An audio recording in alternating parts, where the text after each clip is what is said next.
Special council meeting in the council chambers Monday, August 12th. Call to order, roll call. Please stand for the Pledge of Allegiance.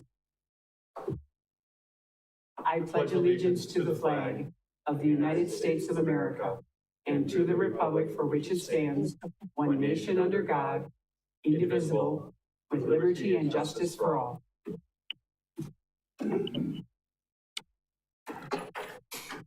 Item C, public comment period correspondence. At this time, I will recognize members of the public who have indicated a desire to address the council. Upon recognition by me, persons may address the council. First stating their name and address, the council may act on emergency matters introduced by members of the audience. Any public comments this evening? Steve Barg. Thank you, Mayor. I had a conversation earlier today with Andrew Reigel, council member from District 10. He called me and indicated that he wasn't sure if he'd be able to make this meeting because of a work commitment. He's out of town, and the assignment he's on has got him kind of head underwater. So he wrote this note. He asked if he could share it with me tonight, or share it with you guys tonight as part of the meeting. So here it is. Just a few notes regarding tonight's meeting in the likely event that I'm unable to attend. The most enticing part of the Buffalo building is the potential for 7 figures of savings on a piece of land already identified as a desired location for a new MPD building.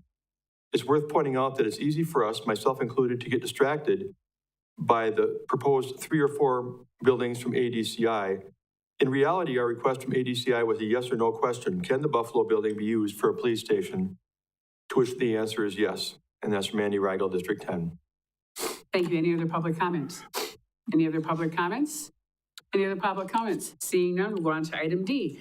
Discuss relocation of police department to 2504 South Central Avenue. Thank you, Mayor. The intent of this meeting is it's your time. It's going to be your discussion and trying to get your arms around the project and your desire of how we move forward, what direction we move forward, and how to accomplish that.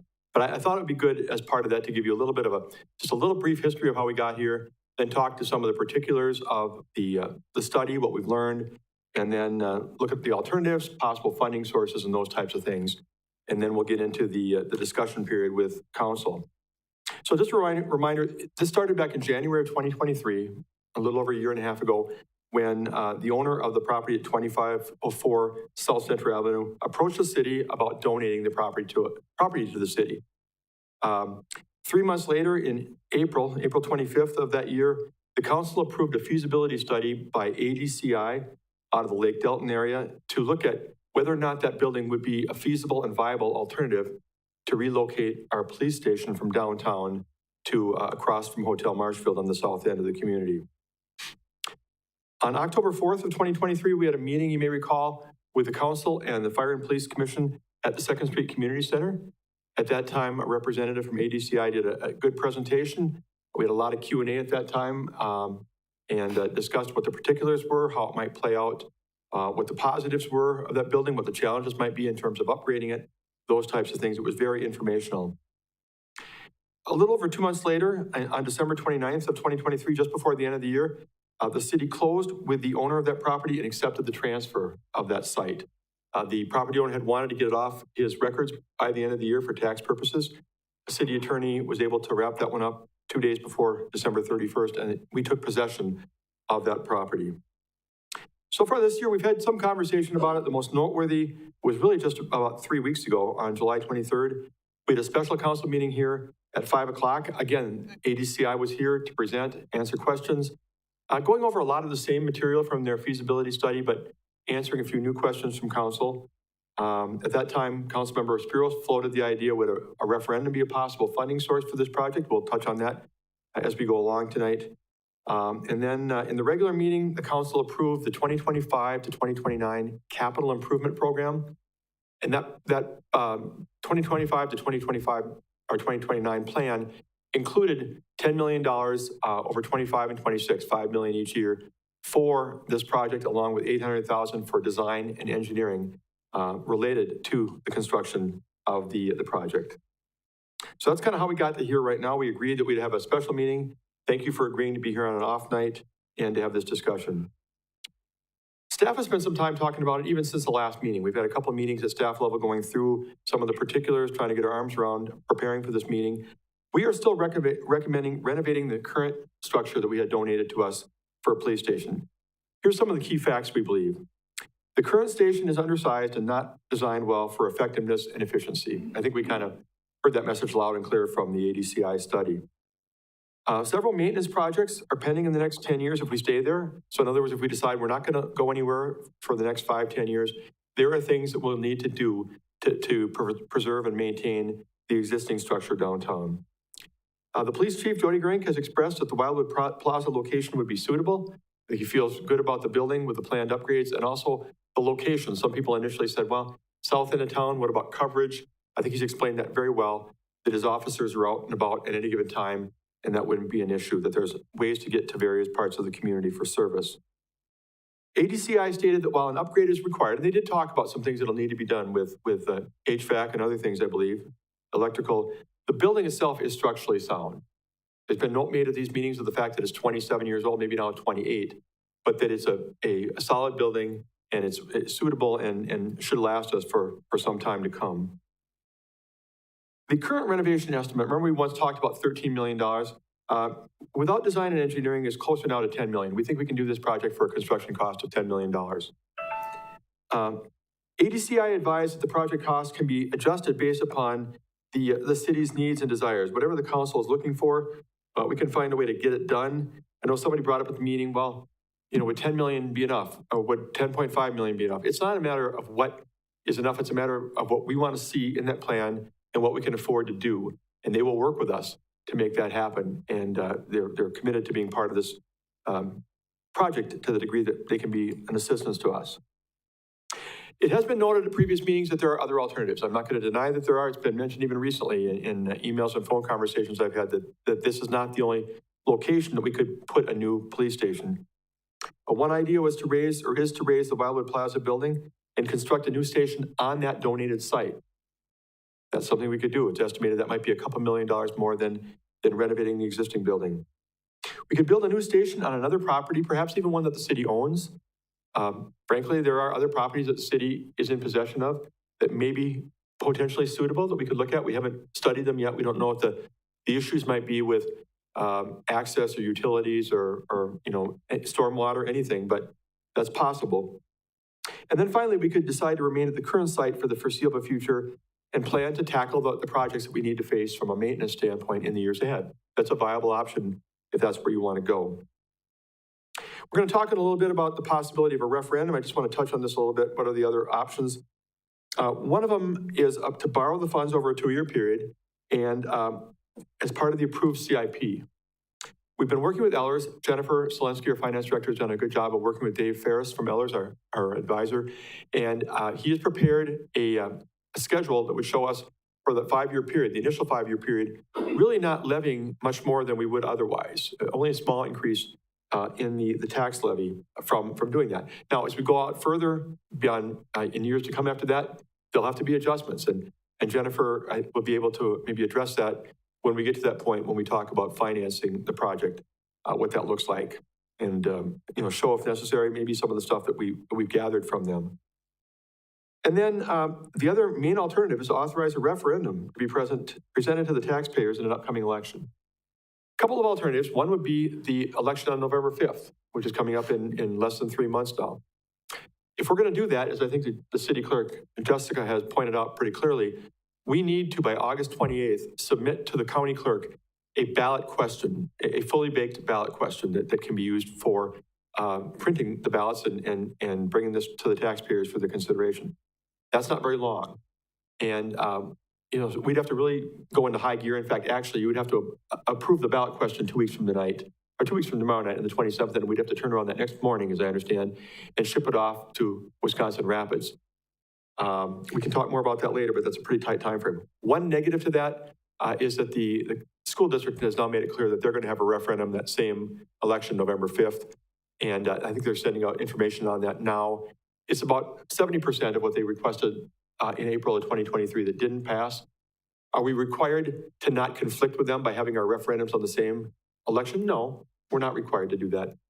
However, I will say that cities and counties and school districts often try to avoid having referendums on the same election ballot for obvious reasons. It maybe puts a little bit of a burden on the taxpayer's decision-making process. The other option is April of 2025.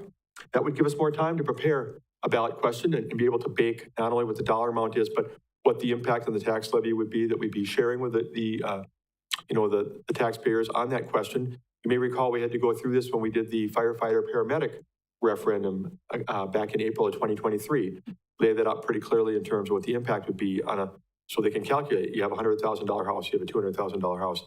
They know what it is they are imposing on themselves if they vote for that referendum. So that's the information I have right now. At this point, here's how I see the rest of this meeting, if you would see fit. Questions, discussion with the council, find out where you are at, what your temperature is at, whether you see the current proposal that we've been working on for a while of renovating the existing building as a good, solid, viable plan that you want to move to the next phase of action steps on, whether you have other ideas that you want to put forward and support.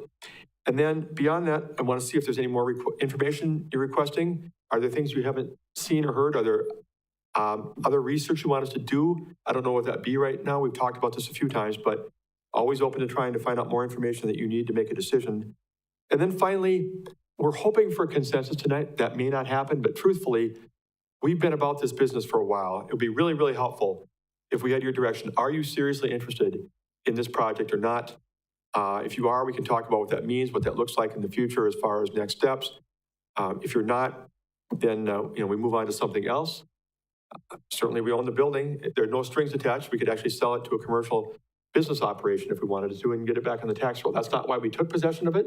That was never our intent.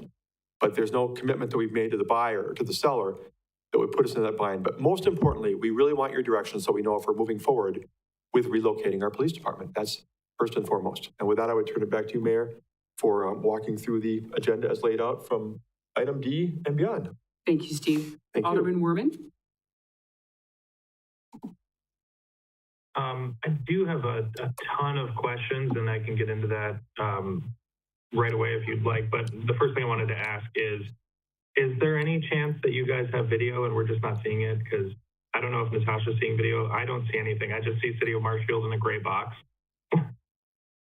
Oh. Are you hearing us, Derek and Natasha?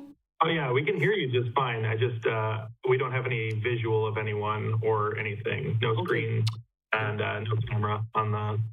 Okay. Okay. Well, Inga's in the room. Derek, he's going to see if there's anything we can do about that, and I appreciate you bringing it to our attention. I want to say one more thing before we go forward with any more Q&A too. Obviously, we have the right people in this room, Jody Gurink, Travis Esser, Jennifer Selensky, Tom Turchi, and I see that Everett is here as well. So, this team has done a great job of working on this project, and they're here to answer any questions you might have for them. Excellent. Should I roll into questions then, Madam Sure, Mayor? go for it, Derek. Okay, and I apologize. Part of the reason I brought up the camera is because I was pretty sure everyone was there, but I wouldn't be able to see if they're at the podium or anything. So you may have to bear with me if there's awkward silence. So a couple things that I wanted to cover, and Steve, you kind of nailed a few of my thoughts, which is you started to look 10 years out. This is something I was just having a conversation about here pretty recently with a relative of my wife's who is a superintendent in New York. And we were just discussing 10-year outlooks in general. And that's something with the whole bathroom situation that popped up with Wenzel. I had put a lot of thought into that for this. This is a very similar situation. It's money, and for, a building that may not please everyone. I think some people would be really happy. So I think a big thing for me is looking 10 years out and figuring out what does that look like. So you mentioned a couple of those projects, maintenance and stuff coming up. If we can start putting stuff together for that, I would, much like you said, I would like to have a consensus tonight, but as we move towards an official plan, I think it would be a good idea to have kind of a rough estimate of, where our wins and losses over the next 10 years. I know we kind of just touched a little bit on Jennifer, maybe talking through how this affects numbers and like taxes going forward. If we have rough numbers or an idea, that would be good to put out there. I think the couple things that I had, sorry, I was taking notes as we went, that I think everyone there could answer would be, has there been any interest in the current police building over the past however many years? If we were to move out of that, obviously that's a building that we just have now. So we kind of just do a trade-off. We either have the Buffalo building that we could do something with or the current police building. I do think I'm definitely in favor of trying to get over to the Buffalo building. I think it's a better setup for the police. I think they'd be much happier there. It's obviously going to meet their needs. And then we have a building that we'll just be sitting on. And in addition, I think one of the things we talked about was some long-term parking and storage over there and like secured parking. So would the Baltus building also be emptied out and something that we could maybe, I mean, and that one's going to need a lot of work, but, you know, a couple of those things, like could we look at possibly doing something with those two buildings, and then we'd have, you know, two assets essentially that we could maybe look to sell or rent out or do something different with? Why don't we take these one at a time? And those are really great questions, Derek. Thanks a lot. The first one on the 10-year, I think you're looking at what we might be spending on the existing building over the next 10 years when we talk about some of the maintenance projects. I know that the first 5 years of that are covered in the CIP that we just adopted from 2025 to 2029, so that's pretty easy to calculate. I'm looking at Chief Gurinkin's. I don't know, you know, you look at years 6 to 10, I'm not sure how well we'd be able to address at this point what other items might be coming up in that part of the window that would have to be tended to, or is there not any real list of that yet, you know? Oh, I'm sorry, yeah. We have people at the podium trying to fix the issue you were talking about, Derek, so I'm not sure where to put, you want to take Andy's seat? Yeah, take Andy's seat. Yeah. Oh, here he comes. Hey, look at this. Do you guys see us now? Derek Yeah, and we got some Natasha? visual right now. Perfect. Thank you. Excellent. Who do we got speaking then? Can you see me, Derek? It's Jody. No. Turn the camera back to you. Are we on the laptop camera? Well, Alderman Wagner doesn't agree, but I look amazing tonight. You'll have to- There we go. Okay. There you are. Thank you. I guess I see you've got a ladder, so thank you. we were talking about a 10-year plan as far as the police department. I don't have a crystal ball. I don't know where policing is going to be 10 years from now. 10 years ago, it looked a lot different than it does today, of course. I think that the foreseeable things, you know, there's a lot of electric vehicle talk and there are a lot of those sorts of things. With the construction of a new garage, we could prepare for at least some of those things to, you know, work towards a 10-year moving forward. I think I would expect that our architects would have a lot of ideas as to what's going into buildings today and what we would need to prepare for in 10 years. So I think that would help us out quite a bit. Our goal would be to not have the Baltus building anymore. We need that space right now. But with the new construction, we would be able to move completely out of our police building and the Baltus building. It's out of my league to know what those values are. I suspect that maybe with the police department not meeting ADA compliance, that we would be limited. So I don't know what direction that would go. But I think I answered most of your questions, but if I missed any. Yeah, no, you did. And what I'm just trying to get to with some of that, and we can definitely rough in costs, is I'm thinking like, okay, what's the roof on the police department look like currently? Like in the next 10 years, do we think we're going to have to do work on stuff like that? And I'm just kind of trying to put together like hidden numbers, right? This, we don't think about that could pop up, or even like I said, the Baltus building, like if, you know, all of a sudden we have you guys move out of there, that's another building that we could, you know, now we have two buildings. Whether or not somebody's going to take them, who knows? But if we could say the same for the Buffalo building, we don't know that somebody would take that. So It's just one of those things where it's in our back pocket. And so I want to make sure we're accounting for that type of stuff. So the current police department, in the very near future, we would be looking at HVAC, and the estimates for that was $200,000. And then the roof was estimated, I believe it was $90,000. Those are all in the current, or they're the alternate CIPs that we put together. Baltus building is deteriorating pretty quick. It will need a roof. And we've been getting a lot of water in the oil change bays in the basement. I don't know what's going on with that yet, but so there's some issues that are coming up with the Baltus building. I would push, you know, do what we can to make the building, all we need is a structure. We just need the cover for the vehicles that are in there. It doesn't need to look pretty, so I would just keep it functional as much as possible. So. Sure. And then I had just two other questions, and I think one's probably you, one's probably Steve. The first thing I wanted to do is say, the referendum comment, Steve, I don't think, in my personal opinion, would be that's not the way to go. I know you mentioned the school board, that was a concern of ours, but also I think over the years, referendums have just gotten kind of muddy. They're getting very confusing. I think if people don't understand them, they just started voting no. I said in a conversation recently, it feels like this all happened after that COVID bill where the Republicans and Democrats just fought with each other and then turned into a giant bill that we didn't need, and people didn't really reap many benefits. So I think when you get to referendum, it gets tough. So my personal thought would be I'd like to see the council drive this without that. And then the two questions I had would be, Jody, I think we kind of talked about this a little bit last time, and that is, do the plans that were currently done by the architect, is that what you guys want to move forward with, or did that just give you some ideas? And then Steve, to tack onto that, the 10 million you just mentioned, is that 10 million with expected items cut out? And that's how we're getting there from what was a proposed 13 million? No, the three proposed designs were conceptual. ADCI did kind of a high level look at what our department does, but didn't drill down on number of detectives or, our basic operations. They just kind of did a cookie cutter conceptual design to show that a police department could work in that building. The actual designs, we would have to figure it out. We may use some of them as, some of the features in those designs as platforms to jump off of. But those are by no means actual designs that we would make the police department look like. And if I can add to that, Jody, the way we're talking down closer to 10 million now, that's not based on some list of we're going to cut out these desks and we're going to cut out whatever. No. That's not how we arrived at that. No. It's just basically the idea that we think in talking with the consultant, it may well be possible to do some trimming to look at some things, the contingency even, what they put in might be a little high and get down closer to that number. Exactly. Perfect. Thank you. That's all I have.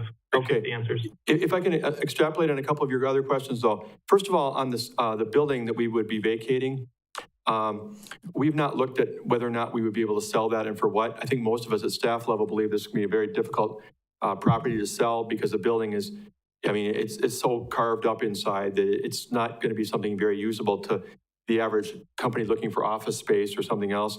I did place a call last week to the company in Wausau that gave us an appraisal for the old City Hall building that we sold 5 years ago or so, 6 years ago.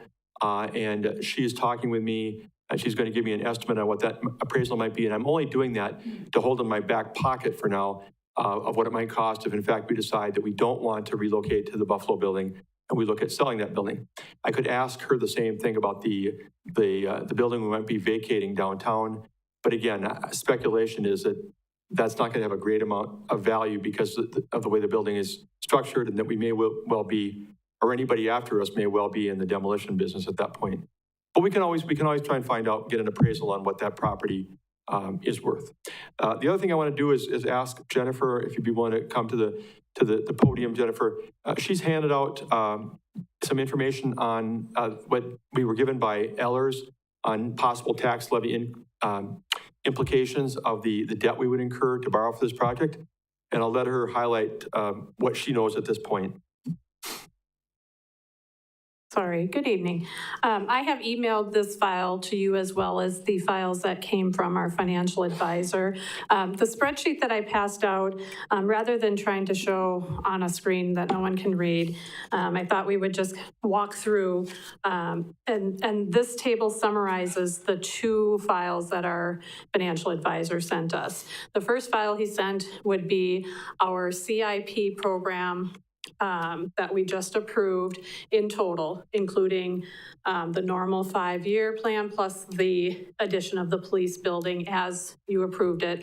The second file, he carved out the CIP 5-year plan without the building so that we could do some comparisons and run scenarios to go through tonight, just so you could see potential differences.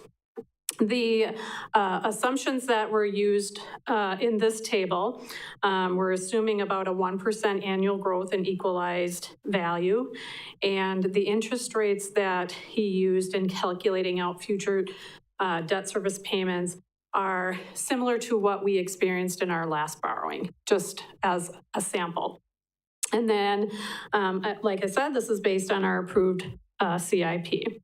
So if we look at your spreadsheet that I handed out, the first block lists out our years, our equalized value, and what our existing debt service levy is today, what that tax rate is, and then the impact on each $100 or $200 or $300 home of assessed value. So if we look at that table, for 2025, our debt service payment would be $2.36, the levy for debt service is $2.36 per thousand, or $236 as an example. The next block in the spreadsheet is our 5-year plan that we just approved without the police service building. So you see that tracks across 25 all the same because we haven't borrowed any money for that. And then the next block includes the police building and our 5-year plan. And then I've got 3 separate categories that kind of compare what the tax would be in terms of dollars for our existing debt, including our 5-year plan, and then our 5-year plan with the police building. So for example, if we roll across 2026, at that point in time, the service of our existing debt is $2.19 per thousand. So if you have a $100,000 assessed home, or for every $100,000 of assessed property that you have, you're contributing $236 towards the payment of our existing debt. If we move on to the CIP plan without the police building, you would be, $100,000 of assessed value would be contributing $236 based on how we have laid out future principal and interest payments for that 5-year plan. So that's a difference of $16 extra that you're contributing for the whole 5-year plan. Moving on to the block with the 5-year plan and the police building, we're looking at $2.43 per thousand, or a contribution of $243 for every $100,000 of assessed value. So that would be contributing an extra $8 per 100,000 of assessed value. What the difference is between with building, without building, is how we've structured the payments. You can see in the columns, the first columns, the debt service for CIP in 2026 without a building is $338,000. And with the building is $501,000. How we get to a relatively level levy and tax rate is the portion of principal and interest being applied. So in the without the building, we're paying a higher portion of principal than we would be with a building. So that difference in year 2026, I think if I looked behind the scenes, we'd be contributing payments of that $338, $190,000 of that would be towards principal, whereas in the police building, with the police building, we're looking at $125,000 worth of principal. So that principal is smoothed out and increases as we go along, as space opens up in future tax levies. So if we're looking at this model, and we'll look at the version with the police building, our levy in year 1 just tips the $5 million mark. And then in 2027, we're looking at 5.2 million, then 5.4, and then 5.6. And it's the greatest in 2029, where we're looking at a $5.8 million tax levy. And even at that rate, the taxpayer would be contributing $271 per 100,000 of assessed value versus $232. So not a terribly significant increase over that 5-year period. Looking out farther than that gets a little more difficult because we haven't outlined future CIP. But those yellow columns is how it would look at that point in time before adding on additional debt. And with that, I'll open it up for any questions. Okay, we'll start with Alderman Giles.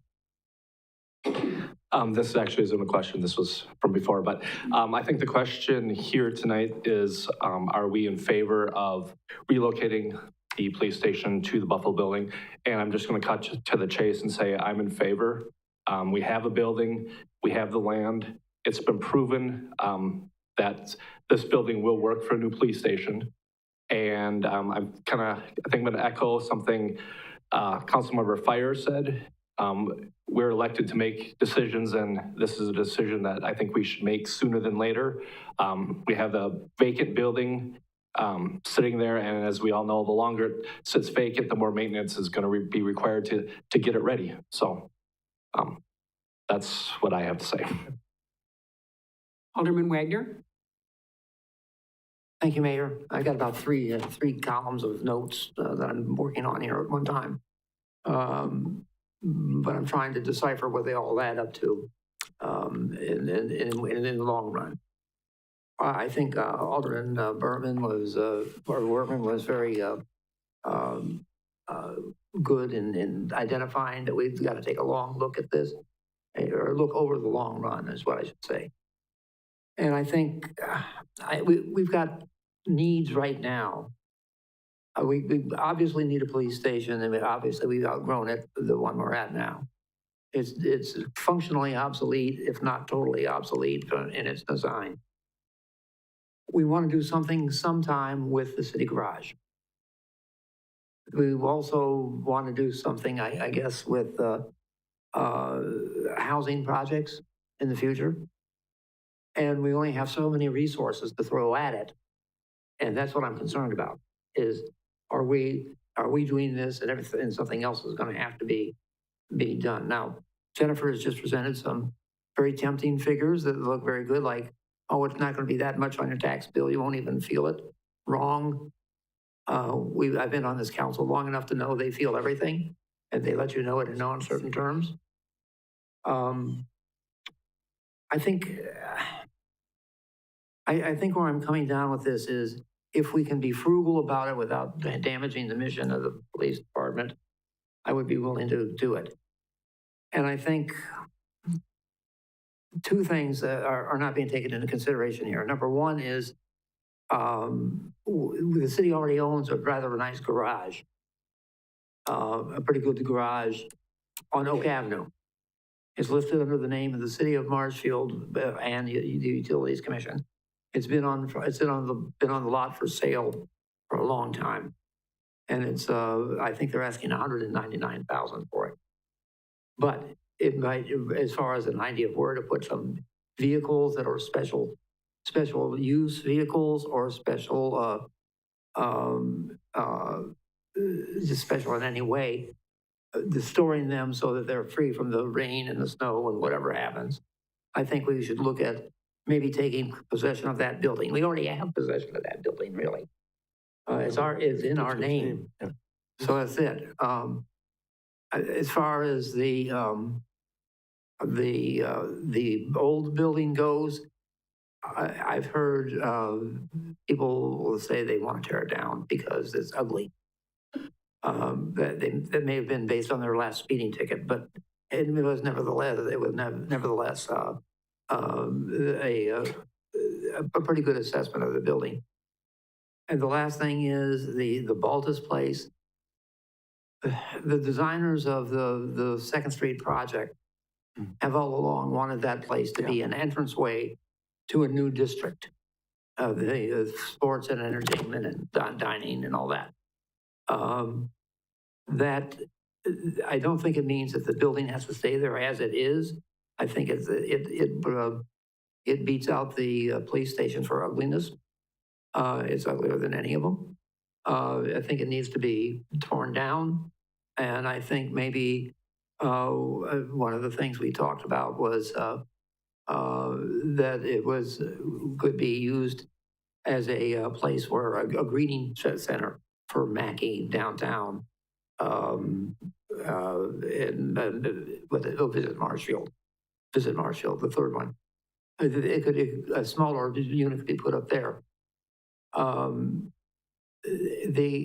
other thing is, I'm trying to think of this in terms of what we want the West Second Street's going to be in 10 years too. We want it to be a vibrant, mixed-use district, and I think we got to make plans for that. As far as moving the city garage is concerned, I don't think Mike and I are in a position to ask Lance Flemel to carry through with that plan that he had for making a joint city-county garage out on Hume Avenue. But that would save us some money in doing that. I think we need to look at what we used to call these generational projects. And the idea was we were going to pick off one every 5 years or one every 8 years or something like that, because we could afford it, we could take it in stride without raising taxes. But I think we need to look at this sheet as I'm encouraged by it, but I think we have to have a possible city garage placed on there somewhere.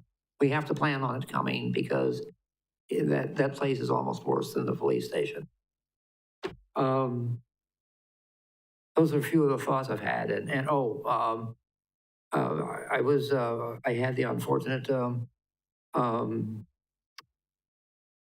occasion to be in Indiana, northern Indiana, about 2 weeks ago. And yeah, everybody sees that same traffic jam.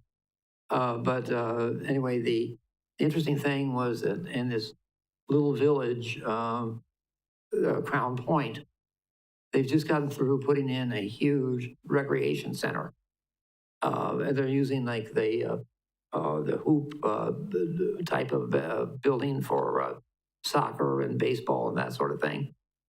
But they have an entranceway, and their entranceway is really well done. And guess what? They have bathrooms and changing rooms in them. So we can take that out of the mix somewhere. If we get all these things put together, if we can get all these components fitting together, I think we'll have done something. But I am scared. I don't.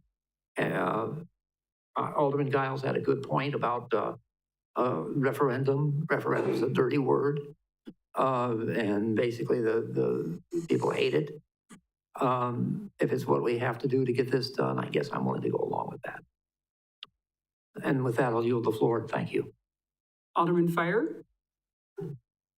The 10-year plan that we're talking about, whatever you would do with that building, it still doesn't address our space needs at all. It just, we're sitting right where we are. Mm-hmm. And as far as the 2nd Street corridor and the police building, when we had our last meeting, we were talking about when we hired, I can't remember the name of the company. Vanderwall. And when we mentioned the police department, his eyes lit up. He says that he potentially alluded to the fact that that building might be something that could be used for a lot of things. Mm-hmm. He didn't shake his head. It was a bad idea. That would be a good addition to the 2nd Street corridor. So it's in the perception of what you think you've got and what you don't have. And as far as the building we're looking at now, it's going to get done when we want, and if we put $10 million into that building and we need to add on to it, do something later, we've still got the space.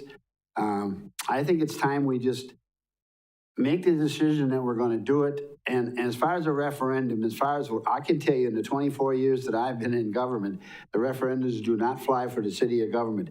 And with people and how you look at public safety, they don't worry about the police department's building, what they do with it. The only thing they worry about it is when they need a police officer. Other than that, they are not interested in public safety. That's the sad thing about it. We notice that in county governments the same way. The only time they worry about it is when they need a cop, and that's not right, you know. And you have to look around. We have a real safe community. Why do we have that? it's because of the department we have. So if we have a good department, let's keep it. We have very little crime, we have very little problems, other than living in my neighborhood. I got cops there all the time. I got the safest neighborhood. I've lived for 25 years, and I got the safest neighborhood in town. There's 4 or 5 cops at least once a week. So I think it's time to just decide that we're going to do this and take the risk, and I don't really call it a risk. And I know nobody wants to raise taxes. Well, I've been in this government for 24 years, and we haven't done much tax raising. And I don't think that your citizens are going to squawk about building a new police department, replacing a police department with a couple dollars. You know, and everybody always takes pride at the end of a budget, say, gee, we didn't raise taxes. Well, I'm going to go back to my old buddy, Mike Bram. He says, you don't run a city by a checkbook. You run it by your needs.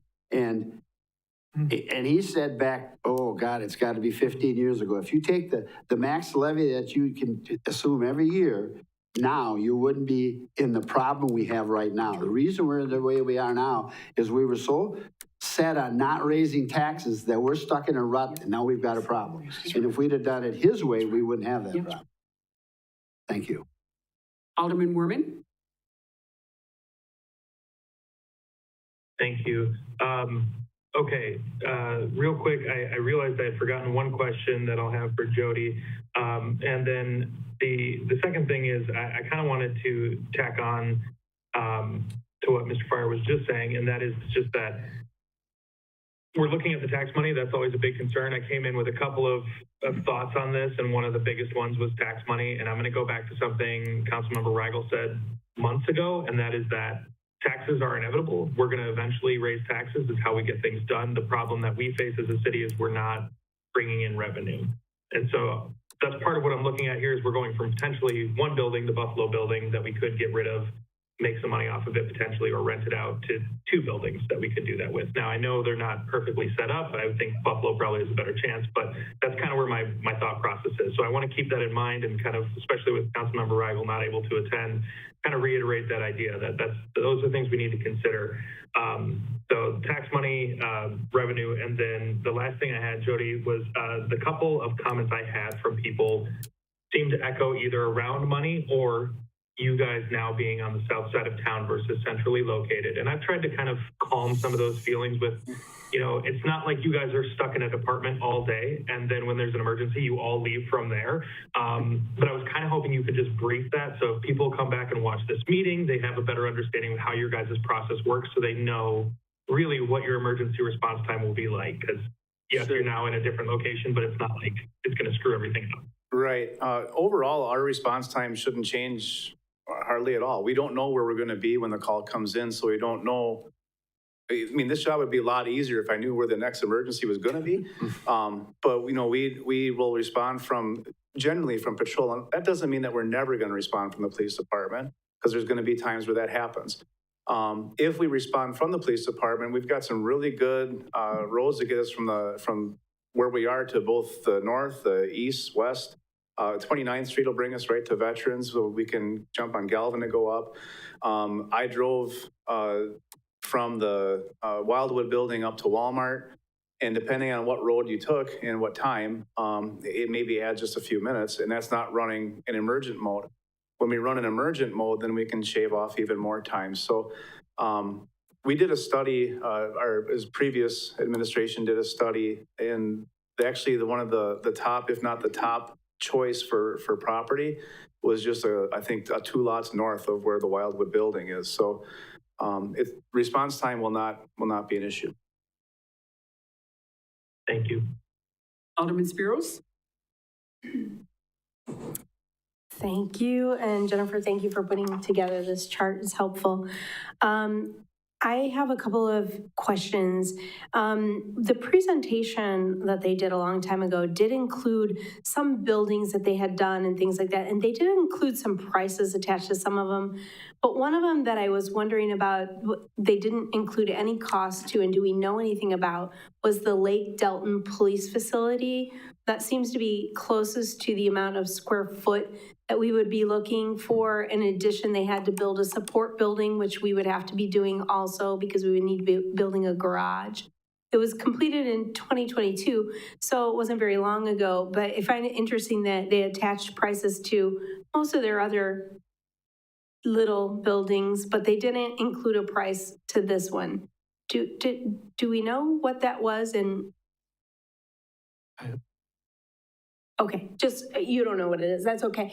If we can get that, that would be interesting to know, because this was a new build, so I would just be like really wondering what that price range was in. And then the second thing, I mean, we have to always be careful with people's money. I mean, it's really hard to make a decision when you're spending other people's money, and that's what we need to remember. This isn't our money, this is other people's money that they contribute to running the city. And certainly, police and fire are at the top of things that I think people expect their city to pay for, their government to pay for, and I think it's a top priority. They've outgrown the building, that's clear. My concern is the $10 million price tag. I don't think it's going to be enough. And I think that I want to know what we're going to do when it's not enough. Are we making a commitment that, no, it's 10 million and that's it, and we're not going over that, and when we hit that 10 million, we're done, and there's nothing else going to be done? Or what is the plan? Because I've sat in this seat a while now, and I know what the history shows, and I see what the prices of construction have done over the last several years. So for me, 10 million doesn't seem that realistic. I don't think it's going to come in at 10 million. I really just don't. I feel like it's going to be at least 1 to 2 million above that. And I just want to know, what will our plan be if that is the scenario? Yeah, I don't know if we have a plan for that. I will tell you this, that what we would be doing, if in fact you embrace this idea, is working with consultants and whoever we're working with to scale it to that $10 million price tag. Now, Tom does this with roads, and maybe the road is expected to cost $1.2 million with sewer and water and all this, and it comes in at 1.3. I mean, that part I can't tell you. That's what you're concerned about, I think. I'm just telling you that we would do what it takes in working with the consultant so that we bring it into the price tag that you're willing to spend prior to going out for bids and that type of thing. So just as a follow-up, I'm wondering why we haven't actually seen something presented that falls in the $10 million price tag for that particular shell of a building that we have. Like, how much of that 10 million is going towards building a new garage? Yeah, I don't know if we've seen a breakdown on where that cost, even when they talked about 13 million, how it was divvied up. There probably was some breakdown. Again, and maybe Jody will touch on this in a minute, we're still talking about conceptual plan. We're not talking about design and engineering, but I'll let you address that. Okay, wait a minute, 1 second. I understand we're talking about conceptual plan. I think that's been mentioned multiple times, and I understand that, but we are now moving into a phase where we're deciding whether we're spending money. Right. And I don't know what we're getting for our money.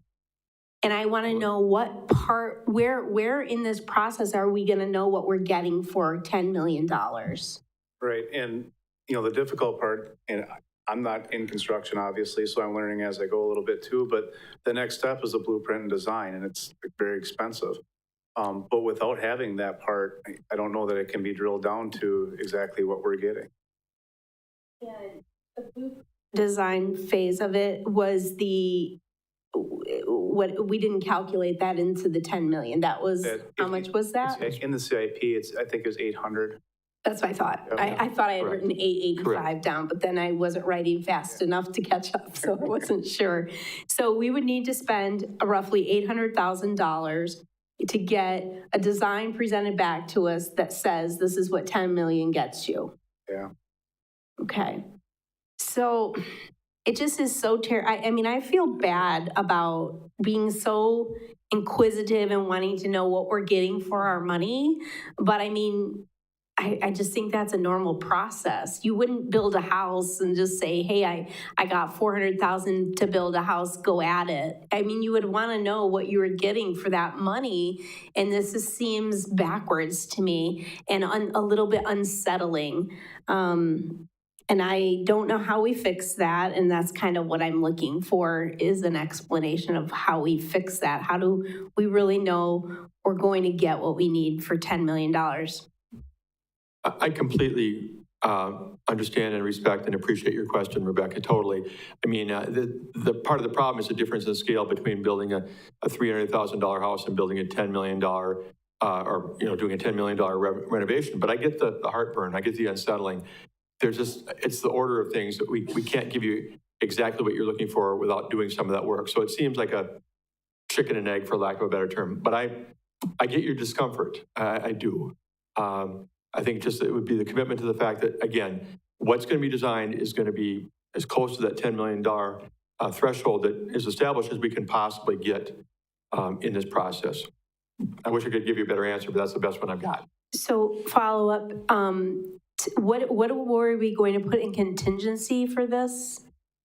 I know that the consultant, I see Jody, I know the consultant estimated a contingency as part of their conceptual design. So is that the contingency is estimated in the 10 million? Yes, it's $1 million contingency. $1 million, so we're, A lot. okay, got you. I just want to make sure that somewhere that was figured in. Okay. Okay, Alderman Wagner, then Alderman Werman, then Alderman Tompkins. Thanks again, Mayor. Rebecca just asked some of the same questions I was going to ask about this. How much is it going to cost? But I remember that in everything we do in government, and anytime we commit to build something, it's like that old poker game. If you're in for a dime, you're in for a dollar. I mean, once you start down the road, that's it. And unfortunately, we gave that same speech at the county, and it came in from 53 million to 99, which was not fun at all. But I guess we've got to decide how much we want to have this building and what risk we're willing to take. Are we willing to take a risk that $1 million is not enough or too much or whatever? But you got to be committed to it once you start down this road. And that's what scares me, because I don't know. In some regards, it gives the designers and bidders a blank check. And that bothers me a lot, but that's the way it is in government. We really don't have a choice. The way the public works projects are structured, we've got to show our hand before anybody else does. And with that, I'll leave it back to you. Alderman Werman? Thank you. Yeah. So, and this is pretty typical of construction, right? You establish a budget, and then you have to do conceptual design or something like that in order to, look at historical documents, pull whatever you need to establish realistic numbers. That's really where you get your budget from. And then you actually move forward with design and put it out for bid, and that's where you get your concrete numbers. So, I mean, we see this a lot, and it's very tough. We just went through it again with the Wenzel Plaza restrooms when we were going through all that. We established a budget. We've got plans done. We put it out for bid. It became a whole ordeal. But that's kind of where we got our concrete numbers from. And so that's just kind of the normal process. So I think ideally, not only do we need to walk away from this meeting saying whether or not we are in favor, but I think we also need to set what we expect that to be. So we've received the conceptual drawings. That's really our historical documents that we can base our kind of, general knowledge off of here and say, we're going to move forward with this number because this is what they came back with and told us. So I would say that we would have to come out of this with some sort of motion to say we want to move forward with a planned budget not to exceed $10 million. And then at that point, I think we would have additional follow-up meetings. I know we just did a whole committee for the restroom thing. I don't know if that's what it takes here, but some sort of kind of follow-up afterwards to say, what do we do in those emergency situations if we're over budget? Is there somebody who's going to be weighing in on, what do we want at the police building? Because obviously once this goes to official design, we're not going to move forward with the concept designs. We're going to move forward with what, Jody and the police department really need and want. So I think that's what we really need to walk away with here is, and I would be happy to support that if it comes to that motion, is that, we definitely want to move forward with a budget not to exceed $10 million. And if that's the number we settle on, I'm happy to propose that number. But I think that's what our outcome should be from this meeting. Alderman Tompkins? Thank you, Madam Mayor. So I've been going around knocking on doors, just asking my constituents in District 3, and just asking them two questions. One, what are their budget priorities, just because we have a budget season that we're in. And I would say that the police they're always ranking. For retired people, the police have ranked number 2 for where they want us to spend the tax money. And for people who are working, the police, trails, and business all ranked really close to each other. I will say that fire and EMS have ranked number 1 consistently with both workers and retired people. The other thing I've asked is how much would you be willing to spend, or how much would you be willing to have added to your tax bill to pay for a renovation? And I've said, we've got this 10 million. We need to, it'll cost about 10 million. We have to renovate. I said it's like a mortgage. We borrow the money, and then it comes onto all of our tax bills every year for 20 years to pay this off. And it's been very interesting. I can't say everyone. I've had 3 people say, I don't want anything, and I want to pay 0. I've had 2 people who didn't want to answer, but 60% of retired people said that they're willing to pay under $100, like up to $100. And 40% of the retired people said over 100 per year for a police station.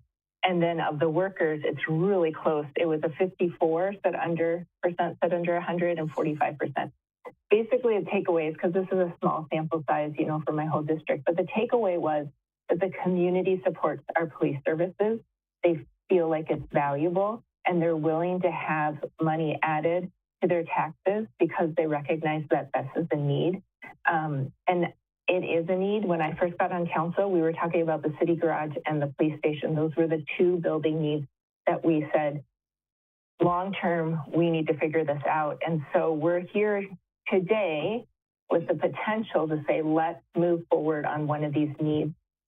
And so I would say that if the city, if the police, if everyone says this building can work for us, it's cheaper than building new, but we can renovate it to our needs, I am all for saying, let's do it. I don't want to do a referendum. We have the ability to do this with quite minimal adding to the taxes. Actually, I was shocked at the number, considering how generous people are willing to be. But at the same time, I do agree with a lot of people who have said it's a tight budget. And I would like to have hard discussions with the police department about where they can tighten their belt to make sure that we really are not overloading the city. And, what we can do, if they're given a 2% increase and it comes back to our budget in the fall and they've gone over that 2%, can they go down to the 2% increase like the other departments? Can there be a hiring freeze? Can there be, we need to talk about these hard things so that we can get a building for them, but also we might have to pause on a few other things, or maybe not get everything, so that we can also fix our roads and we can also do other things. So those are my opinions. Those are my opinions. Thanks. Alderman Fire? Having been involved with the fire station project, where they had a budget for the fire station, and as we went along, we even added half of a basement, which was that was a hell of a battle, but we couldn't get the full basement. We should have. And as we went along, the chief and the construction, they did value bills, so they stayed within a budget, and if they needed a few dollars, they found it in the project that they were within the budget. Same with the library, was done the same way. They stayed within the budget. If they were going to go over, they had to find a way to cut something and value do it. You can build with a budget. You don't have to go over it. And we proved it with the fire station, and we proved it with the library. It can be done. So I think it's time that we just move forward and decide that we're going to do this, and then figure out the rest of it. Alderman Spiros?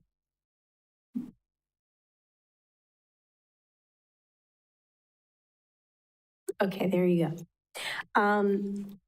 So obviously, like I feel I told you before, unsure. So I'm wondering if Ed could answer a question just for purposes of us avoiding the same scenario.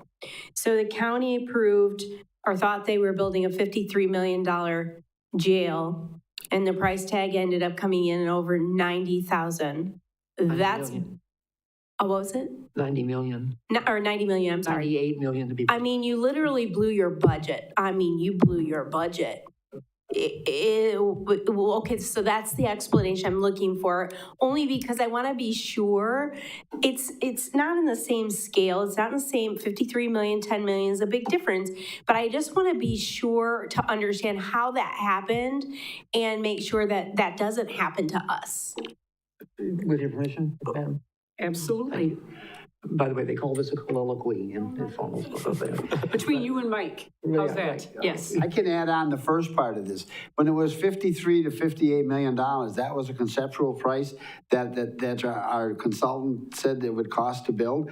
Well, about the time we starting to build, the cost of everything went just nuts. I'm talking steel, concrete, and that it actually blew everybody's mind that when it went from 58 million to 100 million. But it's because of the way the building is built.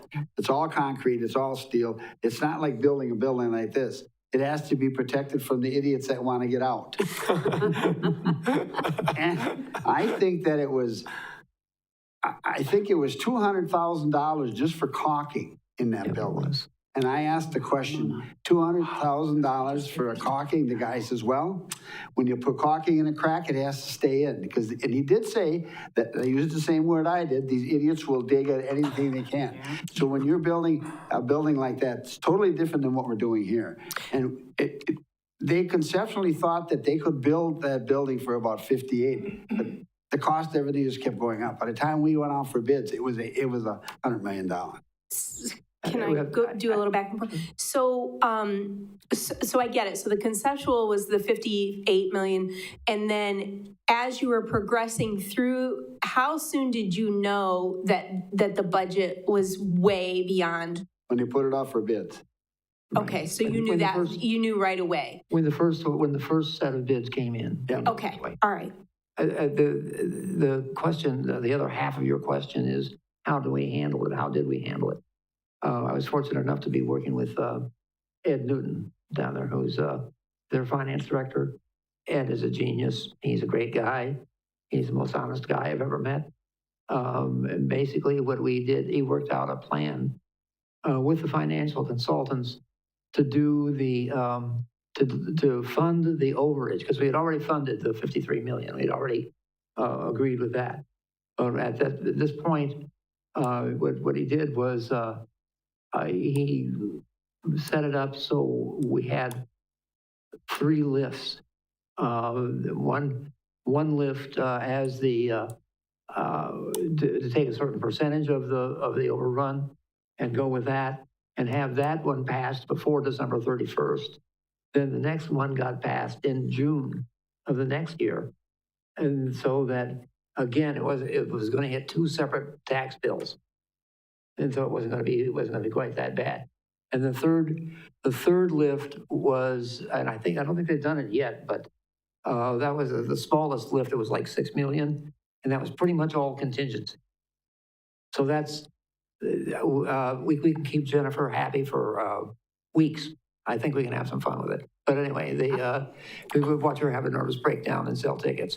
But anyway, the point is, we're going to have to be very creative with it in either case, and we're going to have to look at it in very and remember, there's no crying in bidding. You understand? No, there's no crying in baseball. There's no crying in bidding.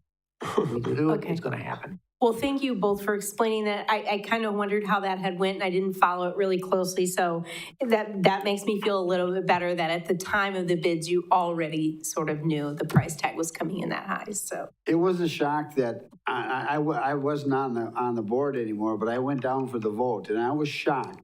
That was 19 people, only 2 people voted against that new building. But we were up against, the state was about to shut us down jail-wise because we couldn't manage it. We We didn't have any room. It was set up linearly. I sat there and I just could not believe that we only had 2 people that voted out of 19 not to spend $100 million. Oh, jeez. Wow. That's part of our problem. Alderman O'Reilly, then Alderman Tompkins. Thank you. I was just curious, how does this look with our borrowing and the parameters that are set up? I mean, by policy and so forth? Yeah, I see Jennifer getting up. You mean like as far as a percentage of what the state allows and those kind of things? Okay, so you'll be able to see this in your handbook that I emailed you.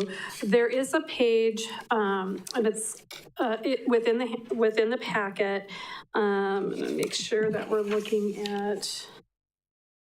So when we look at our statutory debt limit, which is 5% of our equalized value, and then 65% of that amount, with our borrowing, we do reach in, right now we're hovering in like the 43% of our capacity. Because we're splitting this borrowing over 2 years, in the first year, we're borrowing our normal CIP plus half of the building, so roughly $9 million. In that same time period, we'll be paying off about $4 million of principal. So that will bump us up to 48% of our capacity. And then in 2026, when we do the second borrowing, we'll go up to 51%. And in this model that he's presented, that's the highest. And then we're back down to our $4.5 million borrowing. So we'll inch our way down 1% or so a year as we pay off the principal.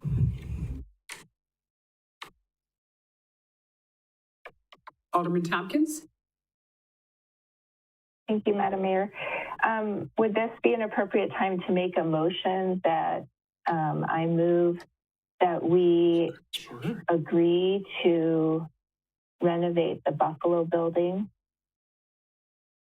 for the location of the new police station, and that the budget that we're looking at would be, it's not exactly 10, it's 10 point something.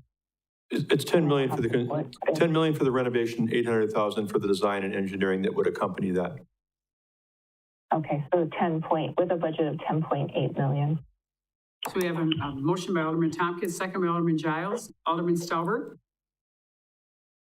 Thank you, Mayor. A few questions, observations. So for the council, I think just my observation, we're lacking a long-range plan, strategic plan, if you want to call it that.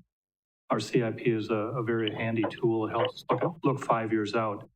But maybe what we could do on the CIP is just identify major projects, generational projects, if you like the term Mr. Wagner used. So at least we have visibility to these projects. So, you know, it was a library, it was a fire department, now it's the police department. And when we don't have a strategic plan, you know, it could give the impression of the tail wagging the dog, I hate to use the phrase, but, you know, we were in a position to accept a building at no cost. And with the understanding it would be used for a police department, it almost gives the impression that a citizen made a decision for us that we need a police department. That's the impression it gives.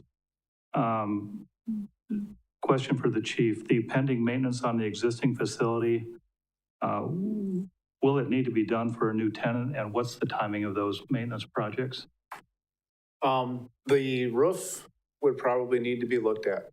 We had some leaks last year, but I guess on the other hand, we had a lot of rain this year and we haven't had the same leaks. So we might be a little bit ahead, but it was actually scheduled for new roof on the main PD building, I think, right when I was promoted. So we used that for the feasibility study. So that's been on there for a while.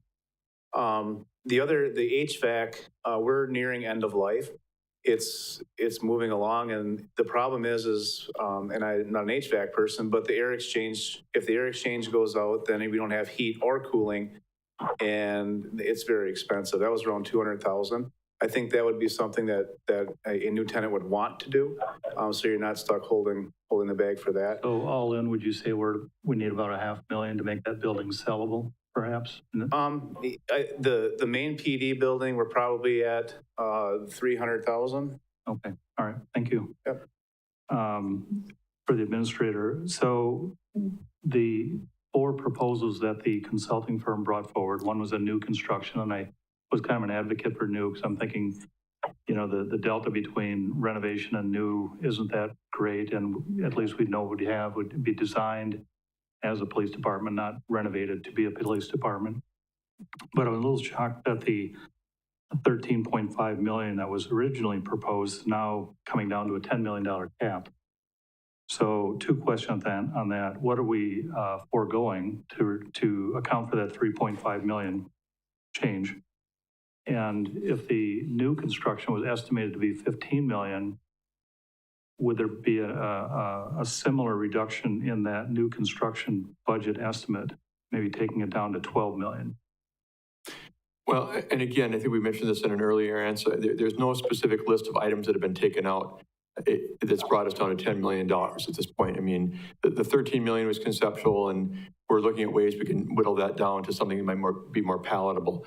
I know the question about, you know, just raising the structure and building new, or building new somewhere else, if we can do it at $15 million, has been out there for a while, and I totally respect that question.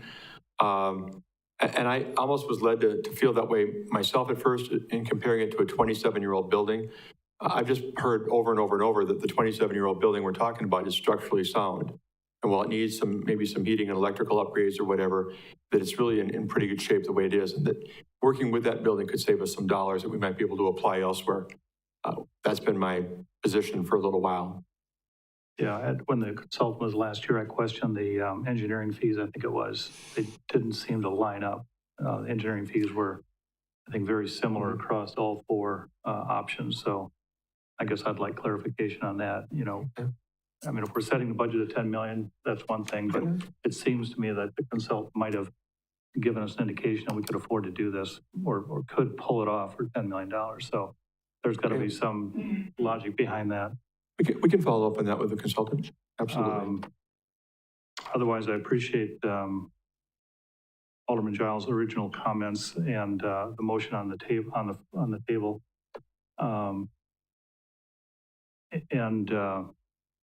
I guess I just have a hard time giving up on the concept of a new PD, and I don't think we've fully vetted that out. You know, and I'm not advocating that we spend more money or anything, but we've got a reputation of doing things right. And that doesn't mean renovating old buildings. You know, we built the library correctly and built the fire department correctly. So I'm just kind of leaning toward learning more about, you know, what a new construction would cost. And if that 15 million originally budgeted is now 12 million, all in, I mean, that's got my attention again. Thank you. Alderman Wagner, then Alderman Werman. Okay, thank you. I'm tempted to go along with this, but I do want the public to know that we at least considered the referendum on it. So I'm going to offer on the floor an amendment to the motion that's currently on the floor and say that that's subject to the project is contingent upon a successful trip through the what do you call it, the referendum, and then I'm trying to word this as I go along, basically. And I don't, if you vote it down, you vote it down, but I want the public to know that we at least considered it. So I'm going to make that motion. Mayor. Mr. Wagner, you can't word a referendum to be advisory of nature. If you are going to word the referendum, it has to be very specific. You are spending X million dollars over X number of years at a mill rate of X percentage. So that amendment doesn't quite fit with the current. This is new. Correct, but it doesn't quite fit in line with your current motion. You might be better off to do your motion, determine if that's the direction everyone wants to actually move forward. And then you can consider funding sources if you move forward with a referendum or with the borrowing, only because you're muddying the waters with that referendum language. Act 12 really changed referendum language. I'd rather let the clerk overrule the resolution. Or the, no, I'll withdraw my motion and sit back and listen to the howls. Alderman Werman? Thank you. I just wanted to touch on two things Russ said quick. One was our strategic plan and our spending. In addition, I wanted to add that we should take a look at not just generational projects, but also where we're putting our money. I think I hear a lot about streets and things like that. So it would be very smart of us to not only adapt our strategic plan a little bit to kind of show those generational projects, but also to show where our percentages of that spending goes. I think people would really appreciate that visibility.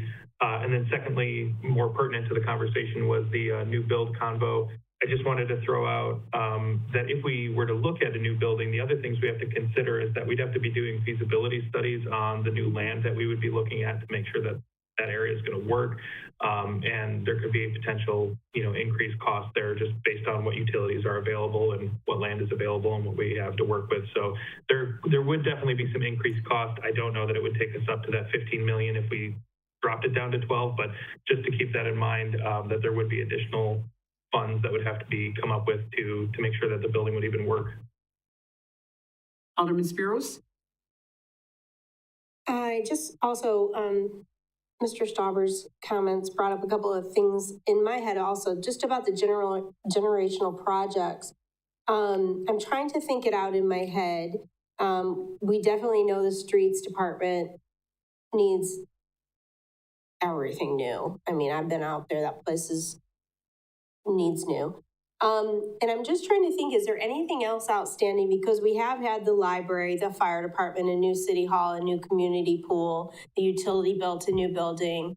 I know all this has been since I've been on the council, and I've been on for 12 years. So that's 5 projects in 12 years. So is there something else outstanding, or is it only the streets department? No, all I can think of, and I'm looking out to see if anybody has any other thoughts among the other staff, but it's the streets building. It's all that's left from that sequence that you referred to. And truthfully, if we move ahead with renovating the Wildwood Plaza building to be our police station, we're basically announcing that that streets building is going to be where it is for a long time, and we're just going to keep doing what we need to do to make it functional and successful. But I don't see that project coming around anytime soon unless somebody drops some money on us. So I'm not aware, to answer your question one more time, though, I'm not aware of anything else around the bend of any significance. You're right, we've clipped off a lot of things in the last 12 to 13 years. Okay, so that's the only one I could think of too. And then I want to address the new versus the rehabbed building. Honestly, I feel like a new building is better also. Because I am concerned with the 28-year-old building and the condition of the roof and the condition of the HVAC and the condition of the parking lot and all of the remodeling inside and the IT being a mess and not functional for what we need it to be. I mean, there's a lot. The list was really, really, really long. And I've heard us sit here and say, well, after, 30 years, the building's really not any good anymore, or 35 or 40, whatever number they threw out there. I can't remember. Maybe it was 40. I know it wasn't over that. So it does concern me that we're being told, yeah, it's 27 or 28 years old, but it's got a lifetime left in it. It feels sort of weird because none of the other buildings have a lifetime left in them when they're 27 years old. So that just throws me off a little bit. And my thought would have been that we would have just knocked the Buffalo building down and built on that site. But I don't know why we aren't exploring this just a little bit further in this meeting. And I thought that we were going to probably do that. It doesn't seem to maybe be what anybody's feeling, and it doesn't match the palette. With all of that said, I believe that our police department does need a new spot. And so I think at the end, we just have to make that decision. But my preference would be, even if it was, 1 to 2 million more to get a brand new building. Alderman Stauber, then Alderman Tompkins. Good comments, thank you. I guess just to clarify, when you think of long-range planning, in my mind anyway, you think of maintaining the basic, the core services, safety, sewer and all this stuff. But when you throw the word strategic plan into that long-range plan, then it takes on a little bit more of a larger umbrella. So it takes on things like economic development. So we can, tap the coffers to maintain our core services. But when you start to talk about, creating housing, then it's not necessarily a core service. Then you're basically saying, this is my strategy, this is my mission. And in the next, 10, 20 years, we want the city of Marshfield to be this, So we've got limited funds, everyone knows that. But so it kind of goes outside of, these basic buildings that we think are core buildings. So again, good comments, but, again, if we had at least some visibility 10 years out, 20 years out, similar to what Jennifer did with the financials, and just see what that would be to, execute on a strategic plan, I think that would help this council and future councils. So, thank you. Alderman Tompkins. Yeah, I agree with Alderman Stolberg that we definitely need to be looking at our strategic plan. I have a question for Jody, and I can see the podium, so I'll be able to see when he gets up there. Okay, great. I do believe when I was listening to the consultant that he acknowledged that the Buffalo building needed a new roof, needed a new parking lot, that the electrical had to be all redone because it was split into 3.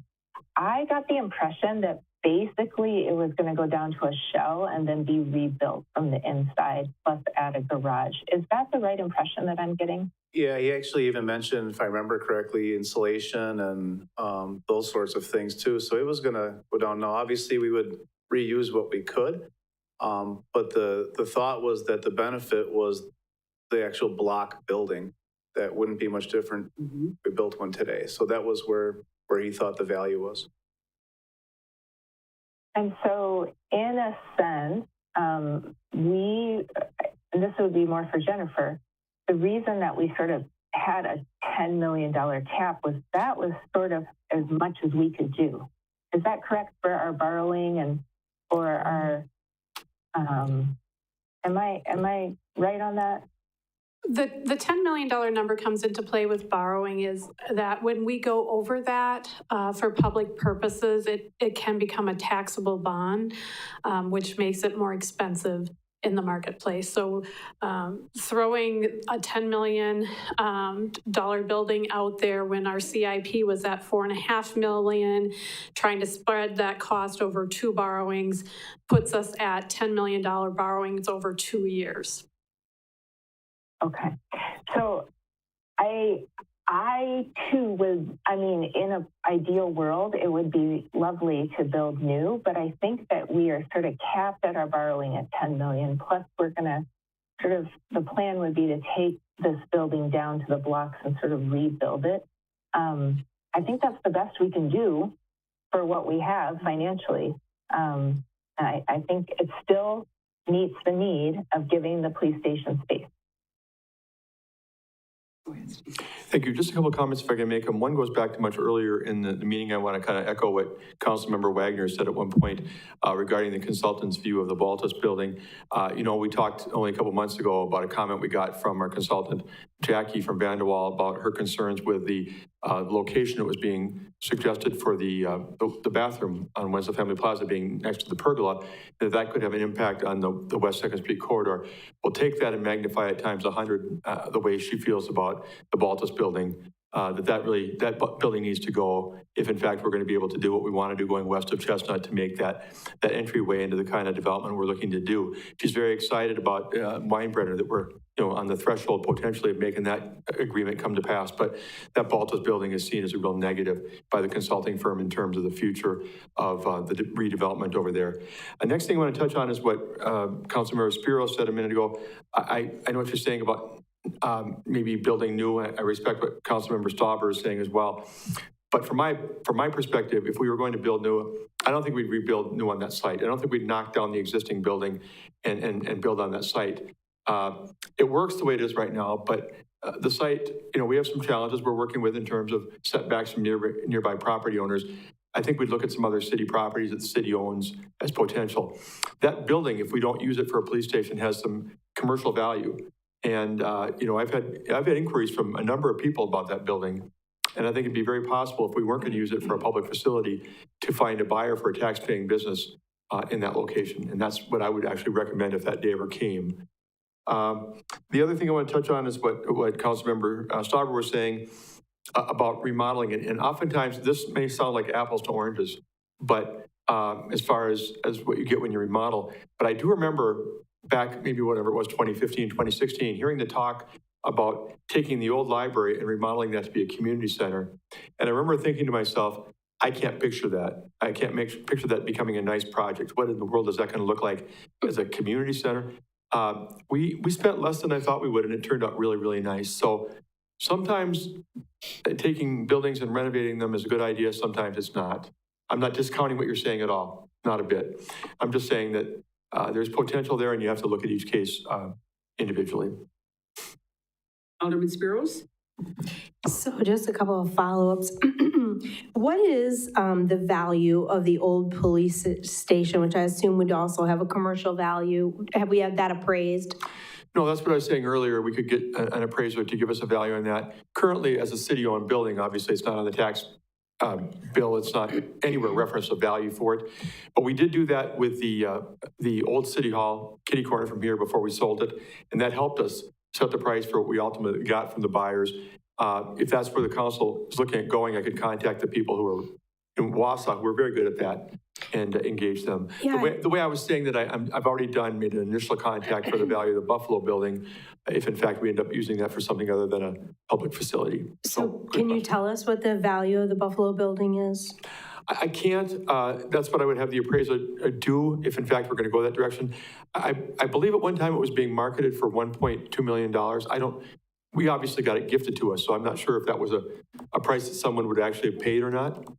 But I remember at one time that was the asking price on it before someday we took it over at the end of 2023. Yeah, and that's what I'd want to find out from Scott Williams Appraisal. That's the one I've talked to. They were excellent at doing this old City Hall, finding out, is it really worth $1 million or $750 or 1.2? What is the value that we'd be thinking of if in fact we look for a commercial business to buy that someday? Yeah, I think that's an important piece of the puzzle would be what is the commercial value, especially the commercial value of the police station. And then of course we would have to minus, the roughly $300,000 of repairs that would need to be done to it. As far as the Baltus building, I don't know why this is coming up into this conversation, but I'm going to give my opinion on the Baltus building. I feel like that has no value. I think it should be leveled because I've been in it before, and if it wasn't at ground level, I would have been afraid I was going to fall through the floor. And then just knowing the value of the commercial value of the Buffalo building, I think would be appropriate for us to know. Yeah, if it'd be okay with the council, I could seek that right away. I wanted to at least mention that, make sure there's no objections. The cost of that appraisal is not going to be super high anyway. That's probably worth doing. And then the last thing is, could you tell us the other locations in the city that we own that you were thinking a police station could go to? Well, yeah, I didn't have any, we even own property, we've talked about this at length now in the Mill Creek Business Park, and now that we've taken the covenants off with respect to nonprofit, that would be a possibility, but I haven't really spec'd out individual sites with respect to whether or not they would have value. I just know that we own a few properties that may have potential if we start examining them. I got maybe ahead of myself in saying that. Just that the property, I think the police chief is right on track with the fact it would work wonderfully for him, and that the access issue to the north part of town is not really a concern. Response times won't be a big issue. But if we were to take that building down, which would be a little bit more expensive because of the kind of building he's describing, and rebuild on that site, there are some constraints on the site as to how we would develop. I'm not saying it couldn't be done, and I'm not trying to say we're cramping ourselves in for forever in terms of our needs, but I think we would probably look at other properties maybe of greater size as potential for where we would build new, if that was our our desire. I thought I was going to make one more comment with respect to an appraisal issue. Oh, yeah, and I go back to what Mike was saying. There may be people who see greater value in the existing police station. I know that when we first talked about the Weinbrenner building, and I thought, well, who's going to be interested in taking that 100-year-old building or whatever it is? But there's people out there who take those buildings and make them into projects. There may well be something I'm not thinking of as potential use for that existing police station that would make it more valuable. I don't know. At staff level, we've kind of pictured that probably not being the case because it's so carved up the way it is, but we're not developers or redevelopers either. Alderman Tompkins? Thank you. I think it would be important to ask Chief Jody about when we talk about this other city land, they had a study done that said where are the sites that would be ideal if you did a new police station. So we can say that there's all the city land, but it might not be in a great location for a police station. So could you speak to that? Yeah, that study was done a while ago, but the general thought at that time was, I believe, to have it kind of closer to the main thoroughway. We don't want to be leaving from residential areas if we can help it. As far as the location in the city, I think we've talked about this a lot. It can be just about anywhere. You look at more at the convenience for citizens who live near us and that sort of thing, and ease of finding it. If you're not from town, you should be able to find the police department rather easily. But other than that, we can probably go just about any place. All right, thank you. And then secondly, I don't think we should have a super optimistic or rosy opinion about selling commercial property. If you look up on the listings of commercial properties in Marshfield, there's been a lot of buildings sitting. The clinic has a building. There's buildings downtown that are empty. The utility has a building. There's quite a few commercial buildings that are not selling. So I don't think we should think, oh, we'll get a bunch of money if we do that. No, and even in talking to the consultant on the phone, and I haven't met with her yet, she wants to go out and take a look at it with me and walk through the building if we get to that point, which it sounds like maybe we will now. But she made it clear that ever since COVID, office buildings are not as in demand. We've seen this first in larger cities, but even now in smaller communities where companies have found ways to do more teleworking and other ideas to not be inhabiting larger spaces. So yeah, it may be more challenging than it would have been 5 or 10 years ago to get a price tag that we'd like. My point was that there may be a commercial use that would be, and we do get inquiries from time to time, people looking for, 15, 20,000 square feet. It might be beneficial to the right buyer. Alderman Fire? I think it's time to move on this motion, make up our mind if we're going to do it or not. So I'm going to call the question. So we have a motion on the floor by Alderman Tompkins, second by Alderman Giles. Any other discussion? Yes. Yeah. Seeing none, please vote. We have to get a second and on the. Okay, we have I'm calling the question as a separate motion. Oh, okay. So we have a motion to call the question and a second on calling the question. Alderman Tompkins. And now we go back to the original. Is that correct? You have to get a vote on this. You got to get a vote on whether to call the question. Any other comments, questions? Seeing none, please vote on calling the question. Mr. Werman? Yes. Ms. Tompkins? Yes. That motion passes. Now we're back to the original. Now we go back to the original motion, which Alderman Tompkins made, and second by Alderman Giles. Actually, City Clerk Jessica, would you please reread that motion? Thank you. Yes, that motion is that we move forward with the renovation of the Buffalo building for the purposes of a renovated police department with a price tag of $10.8 million, $10 million being for the renovation and $800,000 for design. Any other comments, questions? Seeing none, please vote.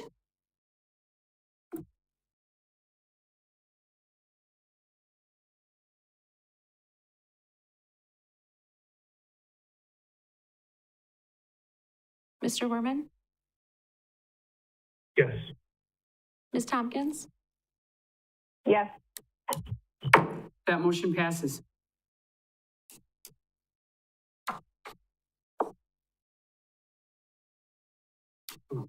Make a motion to adjourn. We have other items. Referendum? We have other items. Okay, so we're through D. We not need E. They might want you. I think, yeah, I think Councilmember Wagner was asking for E in a certain way earlier, correct? You were asking for some discussion on the referendum?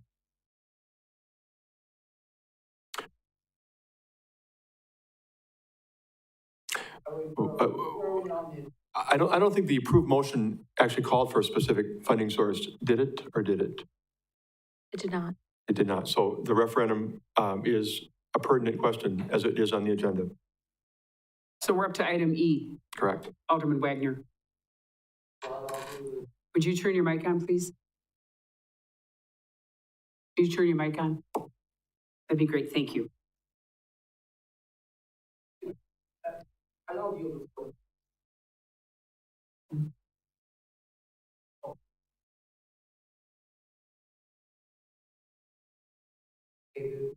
Just turn your microphone on, is all I was asking for.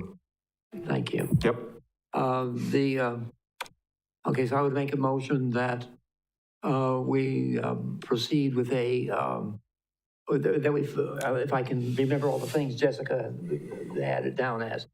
So the first thing would be, I propose that the funding mechanism for the police station be a bond issue approved by referendum, and that a referendum be held at the earliest possible convenience.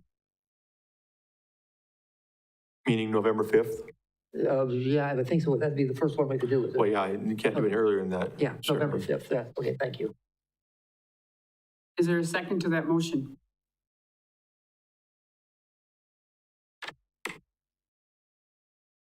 Second by Alderman O'Reilly. Alderman Werman? I would just say, I know I said it earlier, I don't think referendum is the way to go. And I think truthfully, we need a little bit more exploration. I know we just approved to move forward with the idea of funding this and getting this going, but I don't think we have enough details to really go to referendum. I also think it's just such a crunch timeline. I think we'd be doing a disservice to the referendum if that's really how we wanted to try to fund this, is because we wouldn't have enough critical info that people would feel confident voting for this. So I do think it would be a mistake to do a referendum, at least at this time. If we wanted to do it, I would say we would have to do it in April, which I believe Jessica mentioned before, but I think that's a ways out. I think we have some planning that we need to get done before we go too far. Alderman Spiros? I just have a question for HAP. Would you be able to have a referendum question written before 2 weeks from now? That would, you would be able to. So you would be able to have the question written in 2 weeks, presented to the council. The council could vote on it then.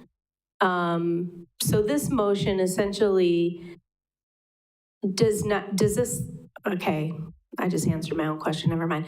So you would be able to write a question. And as far as referendums go, I understand that, you know, the 10 of us, or however many of us voted today, want a new police station. Referendums basically allow your citizens, the taxpayers who are going to pay for the police station or whatever else you put a referendum out there for, to actually have a full-on say. We heard earlier from Mrs. Tompkins that she did sort of an informal survey and found full support for it. So I you know, if that's true to the word and that crosses the entire city, you would expect a yes vote to that referendum. It's just a very hard decision. You know, when you spend people's money, I think that they deserve input, but I also understand the reservation that we really do want this police station. We, as the 10 of us sit up here, we really feel we need this police station. So I'm sort of torn on this, and I'm going to need a minute to think about it. Alderman Fire? I'm sorry, Mayor, Mr. O'Reilly has a request to amend. Is that an error, or were you trying to amend? So we have to take his amendment Okay, I'm first. sorry, I don't see You can't anything. see that, Yeah, that's yes, why I right, interjected. right. Yep, I don't see that, but okay. What just happened? Yeah, I was just going to amend Wagner's motion to move it to the following election in April. I think it would be more productive and we'd be able to get more information together. We need a second to that amendment. We need a second to that amendment, and second by Alderman Spiros. Discussion on the amendment. Any other questions, comments? Seeing none, please vote on the amendment.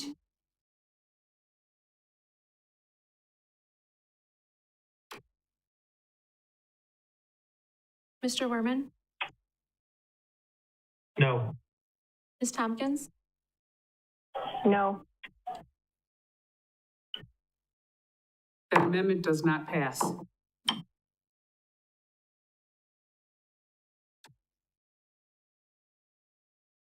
we're back to the main motion. Go back to the main motion, which is the referendum for November 5th. November 5th. Alderman Wagner? Yeah, thank you. The reason, again, that I'm doing this is a big ticket item. It's something that's, that I hear from my constituents both ways. I would agree with Ms. Spiros that the citizens deserve a right to have the say in it, and that's why I'm doing this. Well, thank you. Alderman Fire? I'm going to add to my comments. We've never had a referendum that has been successful, and I can tell you two things. We didn't get a referendum to build a library. We did not get a referendum to build the fire station.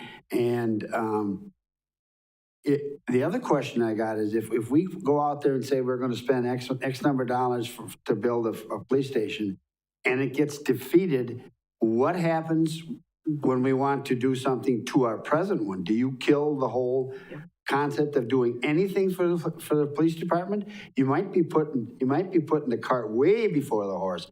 If they say no, they don't want to spend money on a police station, guess what? We're not going to do anything. Somebody can answer that question. I'd like to have somebody to answer it. That could be a question. We just put it to a referendum and the citizens don't want any money spent on a police station. Now we have a problem. And then how are you going to solve that? If we can't make a decision, as the 10 of us sitting here, we're elected to do this job, and we were elected to build a fire station, the library, and if we haven't got enough guts to do this, then the chicken way out is to go for a referendum, because you know it's going to lose. You can almost guarantee it. Alderman Spiros?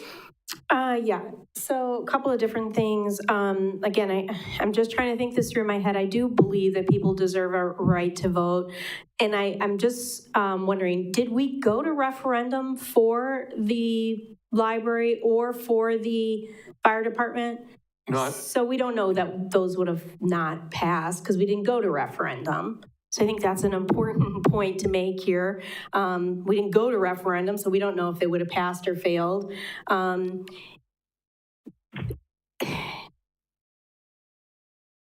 I understand we were all elected to do a job. I get that.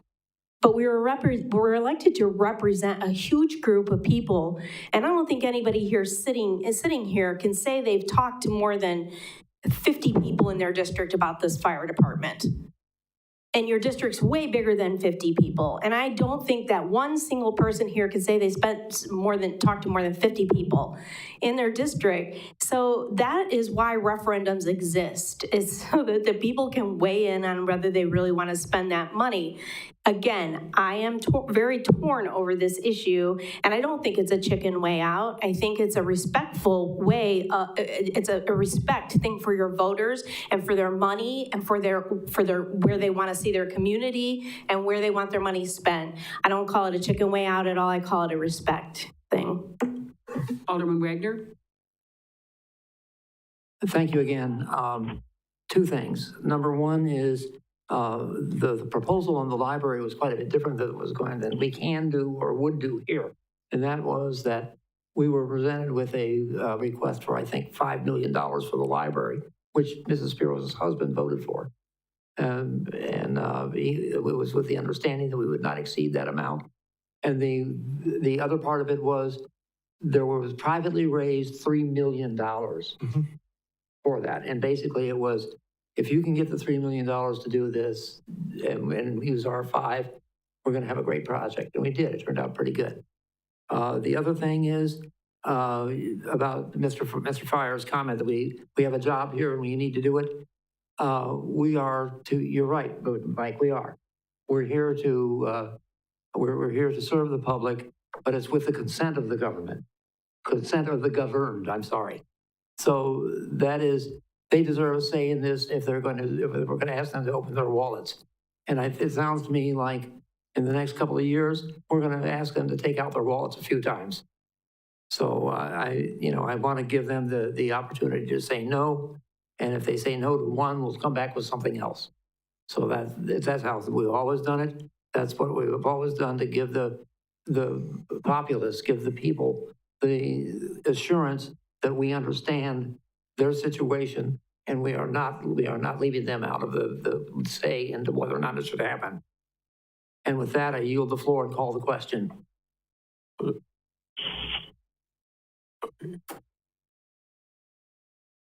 so we have a second. We have a second on calling the question.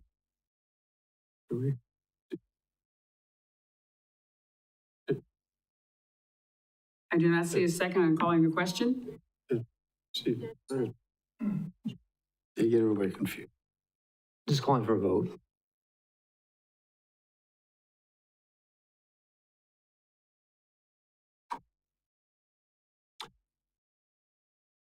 Natasha, are you seconding that or trying to second that? No, I feel like the motion failed, so I can say something. Oh, okay, let's wait to verify that for a second. Okay, we have a second by Alderman O'Reilly. Okay, all right. Any other discussion? Seeing no discussion, and we are voting on. I'm calling the question on the original motion.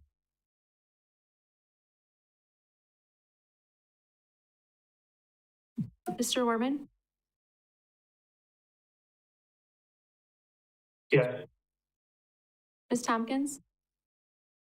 No. That motion passes. Now we go back to the original motion, Correct. which is to, Jessica, would you please read? Thank you. Is to use a funding source of bonding with the decision made by referendum at the November 5th election. Any other comments, questions? We have a motion by Alderman Wagner. Oops, okay.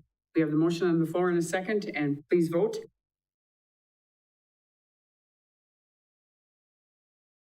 Mr. Werman? No. Ms. Tompkins? No. Mayor? I will vote no.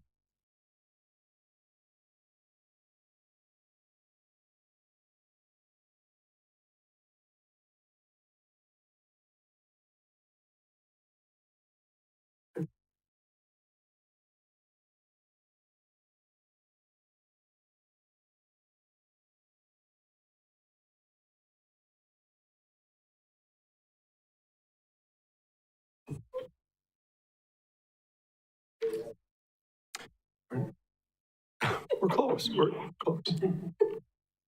Item F is identify next steps and action items in the decision-making process. I think that that's really been covered already by your motion to proceed with the project as approved in the motion under item D. I mean, I don't know that we're prepared at this point. You know, we need to go through some things in terms of moving toward design and engineering. I think that's probably best for another night, perhaps in 2 weeks. But what you made the motion under item D to move forward to the project the way you did with the wording that was used, I think is sufficient for this evening. Alderman Stauber?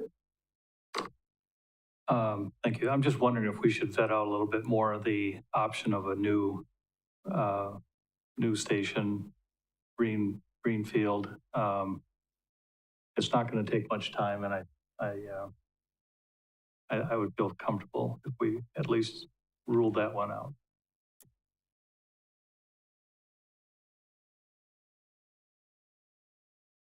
So then you want to make a motion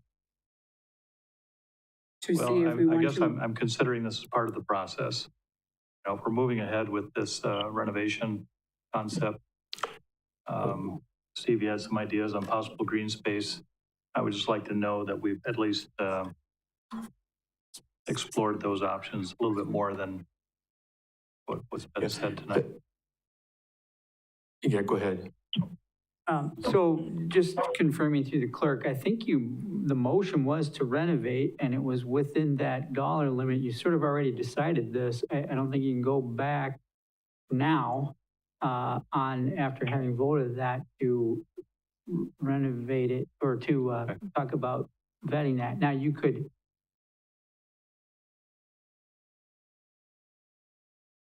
you're in this new section that talks about other steps. You could ask for an evaluation of that. Yeah.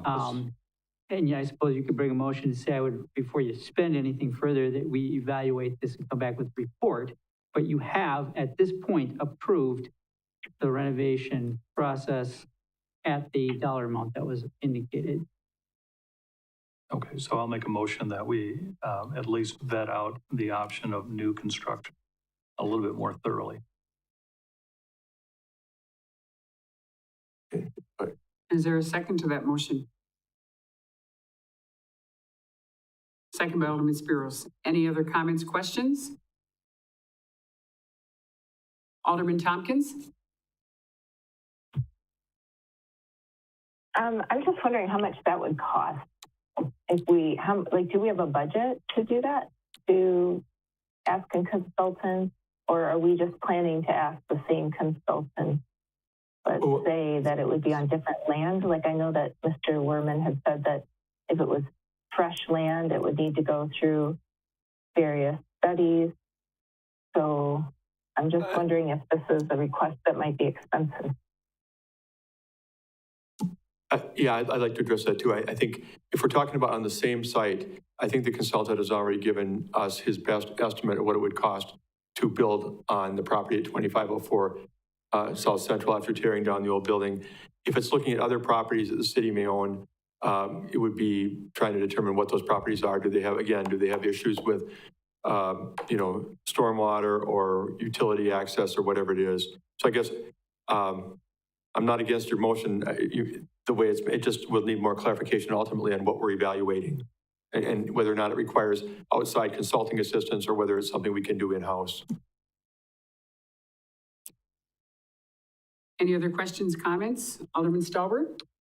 I am open to suggestions, and thinking back 25 years ago, we've been accused of maybe overbuilding Mill Creek Business Park. All the infrastructure is there. We've already modified the covenants a little bit and are considering allowing not-for-profits in. Mm-hmm. I know that's a decision that has been made, but I don't think that we would need to hire a consultant to at least dig in a little bit more. And I would just say, let's take a look at existing city property without the need for major infrastructure, stormwater, et cetera, work. And obviously you need to talk to staff team, Tom first and foremost, and then others to get, but you're right. I mean, if you're talking about taking the building that the consultant is talking about, putting it on a piece of land that we already own, let's for hypothetical purposes think of the business park. And if there aren't challenges that we're aware of in terms of what I mentioned with stormwater and other things, we could probably make a guess, and it probably wouldn't be a rocket science guess, truthfully, but if that's what you're looking for, we can probably do that. Because the acquisition cost, it's what would really play into the cost of another site. And if we're talking about city-owned land, there is no acquisition cost. So I'm not sure the information is going to be, all that difficult to compile. I'm also not sure how useful it'll be. I mean, just picture putting that building on city-owned property. But we can do that if that's the pleasure of this body. Absolutely, definitely. Alderman Spiros, then Alderman Werman, then Alderman Tompkins, and Alderman O'Reilly. Thank you. I think what Russ is trying to do is his due diligence. It's what it feels like to me. This is a big project. I mean, and I feel like due diligence really isn't all the way completed because we don't know what we don't know what we would list the old police station for. We don't know, there are big pieces of a puzzle missing, and he's asking for due diligence. I don't think that we need to go into we would need to, bring in utilities and would need to all this. He's looking for due diligence, and I agree with due diligence in this case. So I'm going to support the motion. I don't know how detailed you want to get on it. I don't want to spend a ton of money doing it, but I do believe in due diligence, and I think this is just part of it. So, if somebody's asking the question, they should get an answer. Please understand me, I'm not fighting what Mr. Stauber is asking for at all. I'm really not. I'm just trying to make sure that I understand what it is so that we would bring back, if we do this, what it is you're looking for. No, I wasn't. Okay. Yeah. Because those other questions are really excellent ones. They need to be answered anyway in terms of the value of the current building, the value of the building that we've been gifted. So I understand. Go ahead, Hap. So just to make sure this motion is clear, because you did vote to approve taking the action you approved renovation of the building up to a certain amount. Nothing further was said other than that was an approval to do that.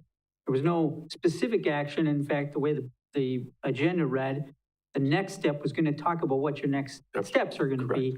So what I would really recommend is that we make clear that this motion is intended to say that you are taking this step before any steps are taken in regard to the prior approval. So it would be that you're looking for this additional information prior to spending any money related to the prior approval. That makes clear that these two things it's conditioned, taking action on the first one is conditioned on your action here. I think that's appropriate. It stages this properly, because otherwise the way this works is that if you do approve something and then action is taken towards it, you don't get to go back and revisit it. So in other words, if tonight you approved the contract and then it was signed, then next meeting you couldn't come back and say, I want to unsign that contract. This would be similar. So I just want to make sure that you've staged this properly. Alderman Werman?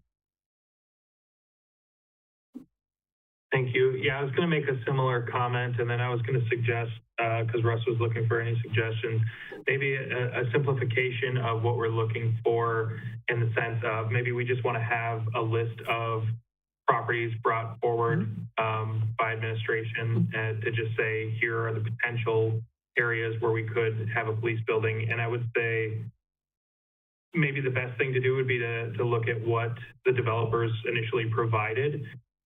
Like, why is that cost brought in the way that it is? Is it because there's existing plumbing and whatnot that they can pull from there? Because then we could create a very basic checklist to say, here are the items we have. Is this a one-to-one? Is it going to be the same cost if we build where the Buffalo building is, except for demo? And is it going to be the same cost if we build where this other area is that we own? And I think that would very much simplify the process. It would simplify the question to them. It should come at no cost, I would believe, at that point, except for administrative time. So I think that would probably be the simplest path to go. Yeah, I think we could very easily come up with something and get it back to saying, look, here's 4 sites that the city owns. This one's 4 acres. There's no concerns or no challenges that we would encounter. This one's 3.5 acres, but it's got some concerns with drainage and it's got concerns with access onto a major roadway, whatever it is. And at least let you look at that and see if that's helpful. Alderman Tompkins? The problem is that we already stated before we can only borrow $10 million. So even though looking at sites to build new would be great, we don't have the money to do that. So I think that's a waste of time, and we're not getting what we need done for the police station, where we have a project that we've now approved that actually fits into our financial situation. Yeah, Alderman O'Reilly? Oh, I'm sorry. I apologize. Yep, that's okay. Yeah, you're right in your comment. I mean, based upon what we know today, the ultimate price tag of putting a new building on whatever site it is would be higher than what we approved tonight. But again, I think the premise of the statement and the premise what the city attorney said is this would be something that would be looked at another day before we take the steps that were authorized tonight to move forward with the motion that was approved. Alderman O'Reilly? Thank you. Yeah, I don't know if the statements just discussed were actually true. I mean, when we looked at, with our consultant on putting a new property or new building on that property, he had mentioned he did have demo costs included in that $2 million range that could be erased from a new building construction. And you also have the fact that that building can be sold. And let's, take it at the low end and sell it for $750,000 to promote development on that end of town, which we've been trying to do for years. And you're probably in the same neighborhood cost-wise, but it can be developed by the police department and structured the way they want it, because you are still dealing with the same footprint of what the building is right now. I definitely think it should be explored. I don't think we put enough due diligence into this whole process, and I will support taking another look at that. Alderman Stauber? Okay, thanks for the term due diligence. It's kind of what I was hoping to say, but didn't express it correctly. From a procedure standpoint, I think that the direction from the legal, from the attorney was adequate, but maybe another approach would be, since I voted in the affirmative, I would probably have in the same session have the authority to make an amendment to the motion that has already passed. Am I correct? In other words, bring it up for reconsideration. You could move to reconsider. In this meeting. So which would be cleaner? I don't care either way. I just think that we need more due diligence. I think the number, it's a little bit willy-nilly, and I hate to use that expression, but whatever is cleaner. I just think we need to take a little bit deeper dive on the options. And I don't want to slow the process, but at the end of the day, I don't want to look at a renovated building and say, I wish we would have done this differently. Thank you. So, I mean, actually, that's correct. You could reconsider it, but you don't have the ability to amend it to do something. So if you bring it back up to reconsider, oops, I'm on. Nice. Not next to it, but on. I just was, now we're questioning if you're close enough to it. Holy smokes. All right, so I think that's right. I don't think you can amend it to do that. So you basically reconsider the vote, which means you want it to be reversed. That's what would happen. So if you voted on it, if you reconsider it, you put the matter back up to a vote and could change it. But I've normally seen that in subsequent meetings. What you're saying is that can happen within the same meeting. In fact, no, motion to reconsider has to happen in the same meeting. Oh, it does. Yeah. So again, whatever's cleaner. If your previous summary of my expression was accurate, and we'll do a little bit more due diligence, let's do that. But if it's a motion to reconsider, if that's cleaner for the process. I think the two things are different, so I can't give you the answer to that. I think it has to be based on, I'm going to assume, okay, and this is not casting anything on you, but I have to respect the fact that you may have a strategy here, and it's not for me to identify what that strategy may be. So the difference is that if you reconsider, you could very well vote to undo what has happened, in which case then the table's wide open to do whatever. If you say, I respect the fact that we voted and concluded to do that, but when it comes to the decision of what to do first before we move forward on that, I would move to have other options vetted so we know what the cost of those would be. Now, and that you want to do that before any funds are spent. This is a very unusual procedure no matter what. So if you ask me procedurally, what is more correct under Robert's rules, it probably would be reconsider, but that does have a very specific effect because you'd undo what you just did tonight. Yeah, just time. So then I would amend or change my motion to. You would withdraw your current motion. Withdraw my motion. Thank you.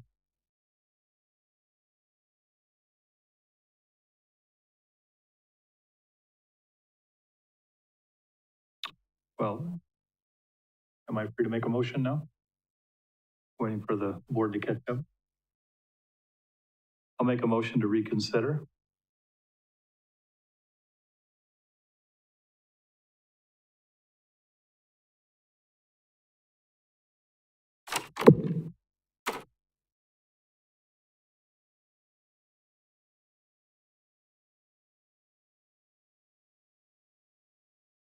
I have a motion by Alderman Stauber to reconsider, second by Alderman O'Reilly.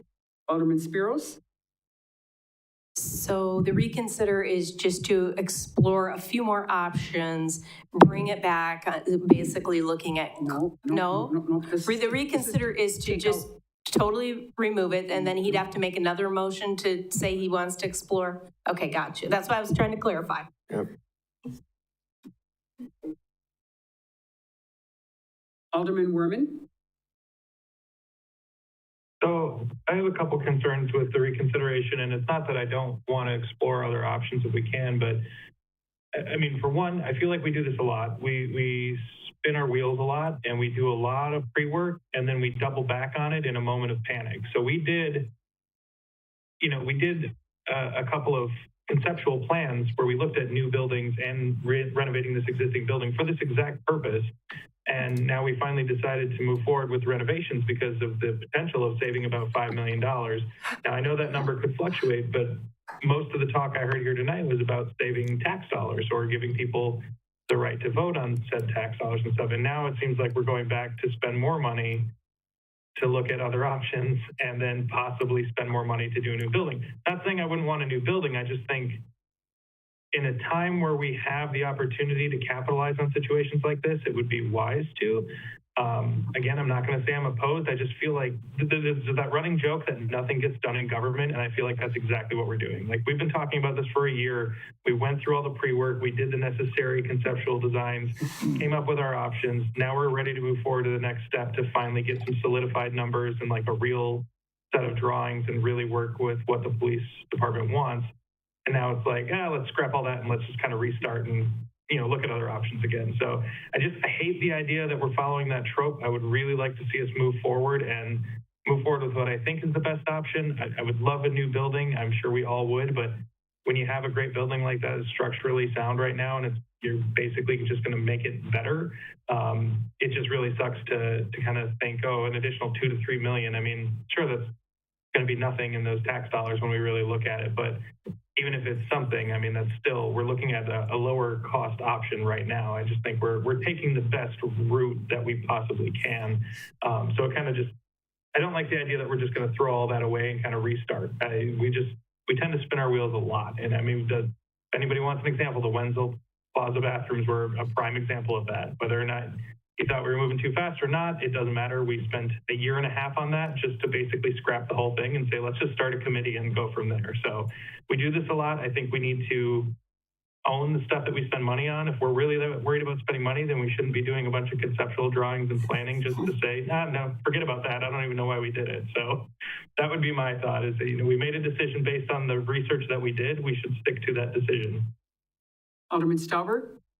With due respect, I don't think that the phrase "nothing gets done in city government" applies here. So I don't really buy that.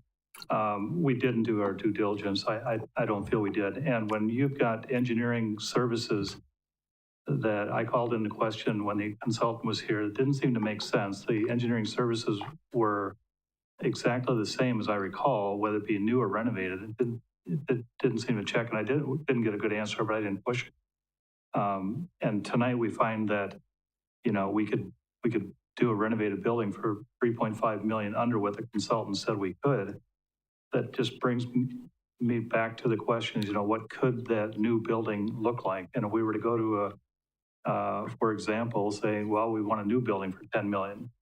We don't know if we could do a new building for 10 million because we've never really done our due diligence to, we've got, a $3.5 million swing from one meeting to the next. That tells me we need to dig in a little bit more. We need to find out what the value of the existing police department is.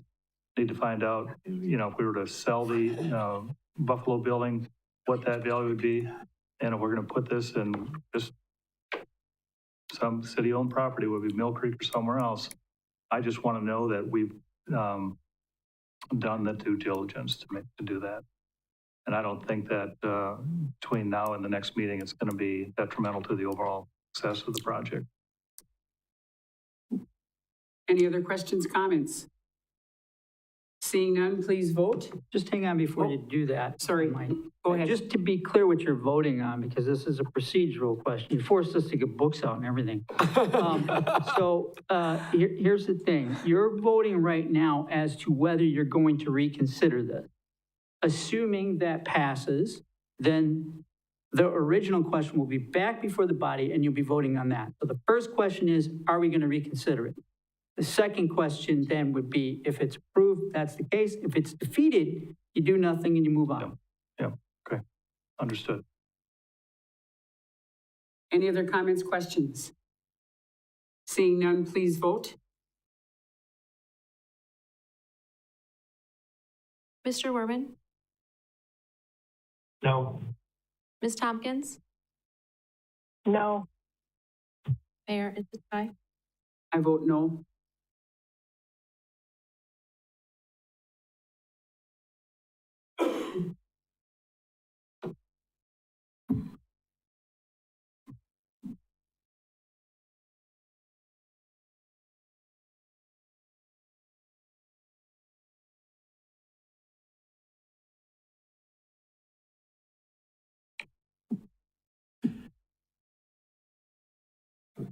Unless I'm missing something, we're on to item G, correct? Yep, vote to adjourn. Motion by Alderman Fires, second by Alderman, okay, here we go. Motion by Alderman Spiro, second by Alderman O'Reilly. All those in favor? Mr. Werman Yes. and Ms. Tompkins, Yes. Mr. Wagner? Mr. Wagner. We are vote to adjourn.